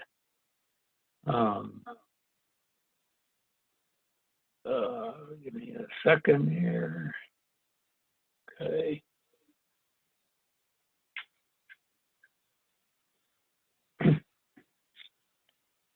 Oh, now I'm back up. Now, yeah, okay. I'm going to keep it up on my phone here too, so you know, if this happens again, you'll still be able to hear and see me. Okay. So that's the chart. Okay, I can see it now. And I guess you can give me a thumbs up if you can still hear me okay? Yes, yes, very good. Oh, good. Okay, I hear it. So, this, and pretty much I mentioned this. The tons and tons, by the way, there's about 80 metric tons of spent fuel around the country. Yucca Mountain, for its peak storage, was only designed for 70 metric tons. So right now, even if like they wanted to bury it again, which they don't, and we're not, there's too much fuel to fit in the mountain in the cask state. So the biggest issue here is all these casks, you know, it's like it's everywhere. And it's every day the federal government pays, distributed through all these sites, $2.2 million a day. They pay storage fees around the country to keep that fuel there, because basically the government broke their promise to all these power production sites. I just dropped out again. So, you know, just look at my slides again. Go. Okay. We can hear you okay. Okay, good. So bottom line of this is, and which I think you all understand now, the bottom of that chart, no more dependence on the vulnerable national grid. That's the big picture. Very important. Okay, I'm connected back and now with the computer. So it all starts here in Nevada. That's the next chart, please. Okay, so Nevada has a nuclear history, as you know. People used to come here. It's kind of ironic. People would come to Las Vegas to watch the bombs explode like 50 miles up the road. And then all of a sudden the pendulum's totally gone the other way. Nuclear is a bad word in Nevada. It used to be like the best tourist attraction. So here we say, okay, and here I note on this chart, for at least 200 years, but I've heard 500, I've heard 1,000 years, I've heard 2,000 years. Whatever the case is, we have at least enough fuel to power this country for about as long as the country's been here right now anyway. And if you all saw Back to the Future, most likely we're all going to have our own Mr. Fusion anyway within 100 years or something. You know, who knows? But who'd ever think we'd be holding little phones in our hand the way we do? So, okay, next. And so here I'm going to lead into the military now that you have this background. So next chart, please. This one? Oh, out again. I disconnected. Is the journey has begun? Is that the page? So everything's set as long as you can hear me and see the slides. Turns out Creech Air Force Base, where they fly many of the drone missions from all overseas, where people go to work in the Las Vegas area and their job is on the other side of the world flying these drones. Control center is here. So they are just as vulnerable as any of us in this area. If power goes down, yes, they do have diesel generators, but it's not robust, and Creech Air Force Base has a pretty heavy load. So basically, if power went down, picture if power went down in the summertime and they're on diesel generators, they're only going to be able to put enough power out to power the work areas where the pilots are flying the missions from. Forget about air conditioning in other areas, lights, all these things. Creech is going to be on a very minimal status. And then, so the big question is, like, the diesel generators run on diesel fuel. If power is out, how are you going to pump fuel to get it up to Creech Air Force Base? Yes, they store it, but if power's down for 2 weeks, 3 weeks, a month, they're going to run out of fuel. And so you can see now how a weapon system is being jeopardized. It's not like the person holding the rifle in their hand shooting the British like 200 years ago. It's like this new generation of warfare, you're generally not where your effect is being delivered. And this is called remote split operations. So remote split operations for these drones, the airplane is flying thousands of miles away, but the pilot is here in the Las Vegas area. So the power that supplies Creech Air Force Base becomes part of the weapon system. So you can see the criticality of this. We're not talking just power, we can't charge our cell phones and all the food in our refrigerator goes bad. Also, weapons are one of our key weapon systems is down. It's got cut off again. So anyway, we have engaged with Creech quite a bit. Terrific leadership there. In the photo, Colonel Tippett, he opened up the door for us into Creech, and then this in turn opened up our participation with the military in general. And then the Army heard about this, and the Army is working with us. The Army, think about this, when they deploy to areas, if they have to go into an area with diesel generators and fuel trucks, those fuel trucks are huge targets. Many soldiers have been killed because they've been in the fuel convoys. You eliminate that whole logistical nightmare by having just flying in a C-17 or a C-5, whatever the airplane be required for the reactor you need, flying in a small modular reactor with its own microgrid that you roll out from the airplane to power the area. It's an amazing advance. So again, paradigm change. But this is the key thing for the military. Military needs this. So then just basically getting into recycling. A lot of Nevada, obviously, and this has been like kind of my full-time job working with politicians here to get them to see this, and I get into that in my next chart. That, I guess it's coming up again, okay. So a lot of advantage for Nevada to wake up, and they need to get out of the Yucca Mountain nuclear is bad into, wow, this is a huge business opportunity for the state for energy production. We could also attract the building of reactors here, small modular reactors. We could fuel them, ship them out from here, and also create an energy research center, because this whole microgrid thing needs special attention. You're going to have microgrids of varying degrees of protection. There's no sense having a reactor that puts out reliable power, but if your power distribution system has died because it got fried by EMP or whatever. So it's very important that the power distribution system match the strategic and tactical applications of that reactor. In California, still a lot of above ground power lines. Those things are so vulnerable. At least here in Nevada, I'm kind of in a newer neighborhood. Power is buried. I don't see any. The only power lines I see are the super high voltage ones coming from the dam or going to the strip. So pretty much all new areas, at least power is buried here. That's a huge thing, and that's protected. But there would need to be figure out more protection. So the whole microgrid industry is a huge one that will be ripe for development along with the small modular reactors.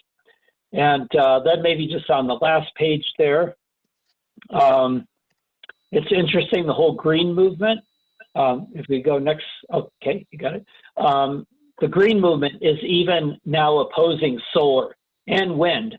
because they're seeing the huge impact. I'm not talking about putting solar panels on your houses. That's a great thing. That's the current situation today. I'm talking about putting in huge solar infrastructures that gather the sun's energy and then transport it somewhere else. This picture is taken by the border. If you've driven to Las Vegas, right, the border at Prim, you see those 3 huge towers. That's a field of mirrors that are focusing the sun's energy into the towers to then drive turbines to generate electricity. It's like a huge mechanical and electrical engineering monstrosity.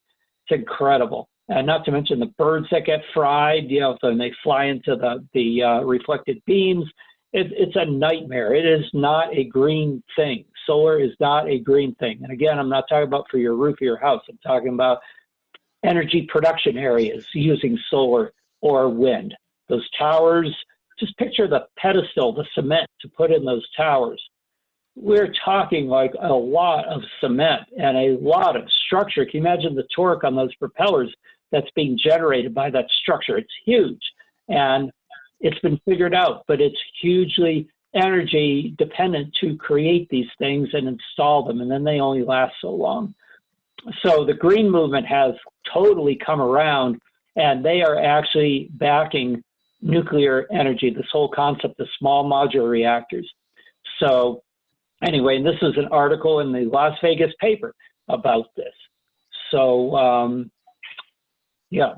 So, okay, so that gives you an idea. There's a whole revolution here.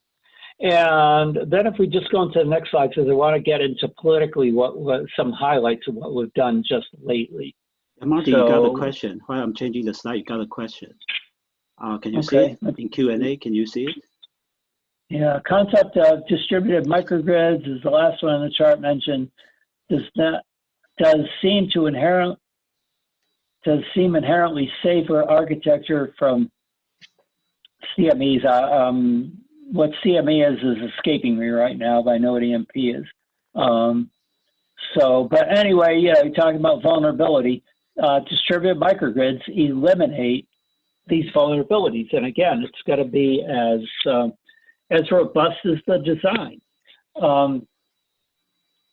For military applications in a hostile environment, those microgrids are going to be a whole lot more protected than in some neighborhood or some low risk area. And maybe if they have hydroelectric next door and they could still tap into that, they're not going to be as concerned for, well, actually they'll still be concerned for power distribution. I kind of messed that up a little bit, but anyway. Top power distribution, the microgrids need to match, and it's like a car. You get what you pay for.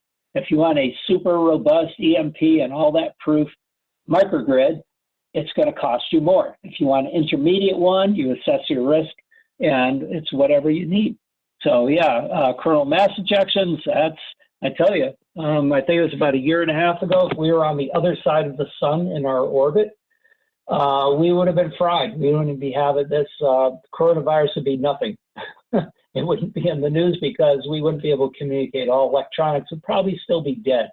So yeah, it's the whole concept. It's a vulnerability that will knock out things. And still, coronal mass ejection will knock out satellites, whatever. But anyway, if you want a microgrid designed to withstand a coronal mass ejection for your neighborhood and your HOA wants to pay for that, you could do that. So that's what we're talking about. Military, they're going to assess their local microgrid requirements. It's all what a customer will need. It comes down to that like anything. So anyway, so before I don't have these slides handy on my phone, so in case we get cut off again. So there is a Homeland Security meeting, and 2 people on the right, Bill and Sue Newton, they got us in with this because they're pilots and they did a lot of Homeland Security after 9/11. So they have this idea. It's like, geez, the governor comes to his Homeland Security meeting in Las Vegas. Maybe we can present there. And it all worked out on March 3rd. This is terrific. Guy next to me is Lee Moeller. He actually owns hydroelectric plants in Michigan, Upper Michigan. So he is very well versed in the energy business. And then, by the way, Bill and Sue on the right have a terrific, I've seen it, solar panels and battery system in their house.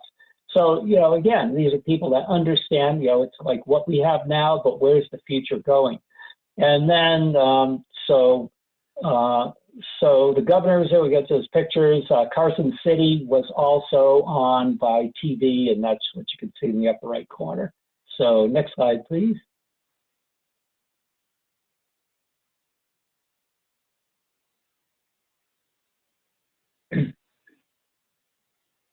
Ken?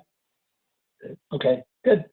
So anyway, so Governor Sisolak here, you can see, is at the head of the table.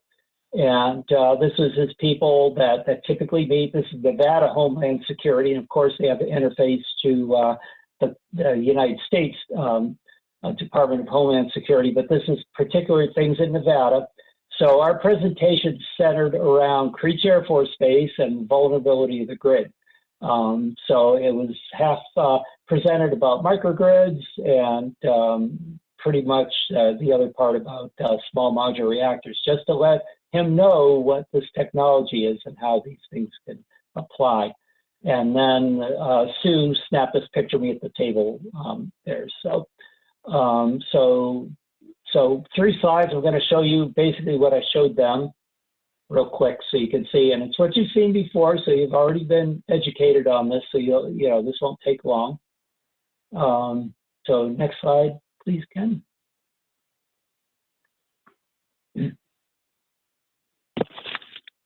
Okay, so first one, you saw that slide, and we presented to him about how small modular reactors, the first one being available. We showed him the Creech Air Force Base visit, one of our many visits.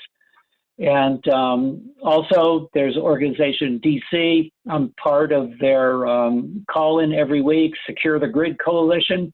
And so they're basically with NDIA, which I pioneered this with because that brought us into Creech Air Force Base, and then AIAA now. And I see this fitting in very nicely with the Propulsion and Energy Forum because this is power. As a matter of fact, where we would have the first reactor go in at the test site for testing, the first one's delivered, they just worked with a small reactor for space applications. They did certification for it there. This is a micro reactor. So these things are really, these are taking shape. Okay, so next one, please. And again, what you saw already, recycling, governor needs to know that the fuel can be recycled. Up to this point, all he knew is that people wanted to bury spent fuel in Yucca Mountain, and that was not a happy thing for him or the past leadership. And here I put the big number in, 1,000 years of electrical supply, whatever, 200,000 years, whatever it is. The main point is we have a lot of assured energy for this country if we start moving forward on this. And so Southern Nevada trying to make the point to him that it's a multi-trillion-dollar business. This is, we could be energy leadership here in Nevada. And yesterday, the 27th of March, we were on the docket. The Nevada Nuclear Waste Commission meets like 3 or 4 times a year. We briefed last November, and they invited us back to present our findings to them, which is largely what I've shown to you here. And we were given an hour, like an hour and a half meeting to make our presentation, maybe 2-hour meeting, but we got the bulk of that meeting for this presentation and derivations of this presentation. A few of us are going to speak. And that was canceled because of coronavirus. So anyway, we will present to them. Steve Curtis has been working this very hard, tailoring a briefing specifically for this application with the Waste Commission. Steve has a lot of background in nuclear.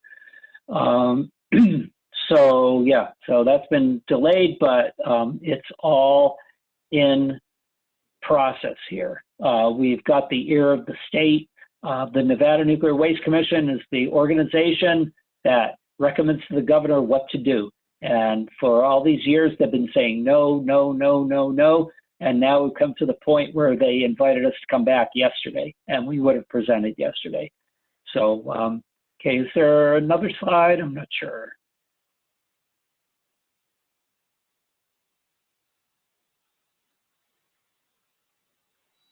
I think that's the last one. Is it? Okay.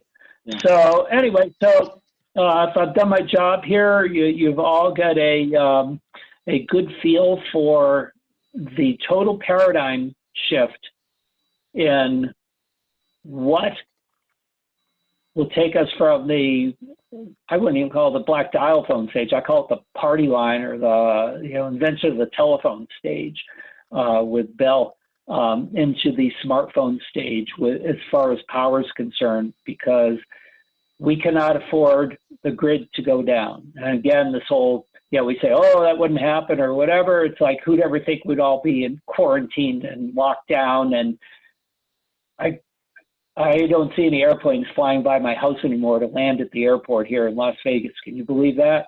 2 weeks ago, it would have been unthinkable.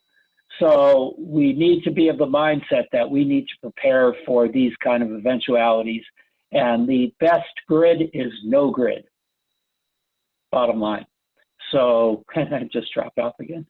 So that's my presentation. I can't tell if there's more questions, however. So if it connects back in, I will be able to, or can if, okay, it's connecting back in. I think, yeah, so there's no question. So anyway, so that's my whole thing. We have a great AIAA website that you can see right there. You can contact me at that address. All this is the slides I just presented are on our Las Vegas AIAA website, so you can see those and spread them around. Tell your friends about this. This is a paradigm shift. So anyway, that's it for me, unless there's any other questions.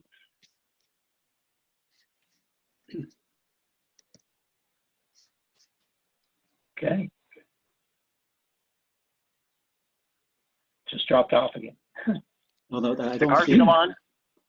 Shekar should be on. I think he muted. He muted his phone. This is his line. What's that? Shekar is he muted his line. Okay. And you can hear me though, right? Yeah, I can hear you. You are good.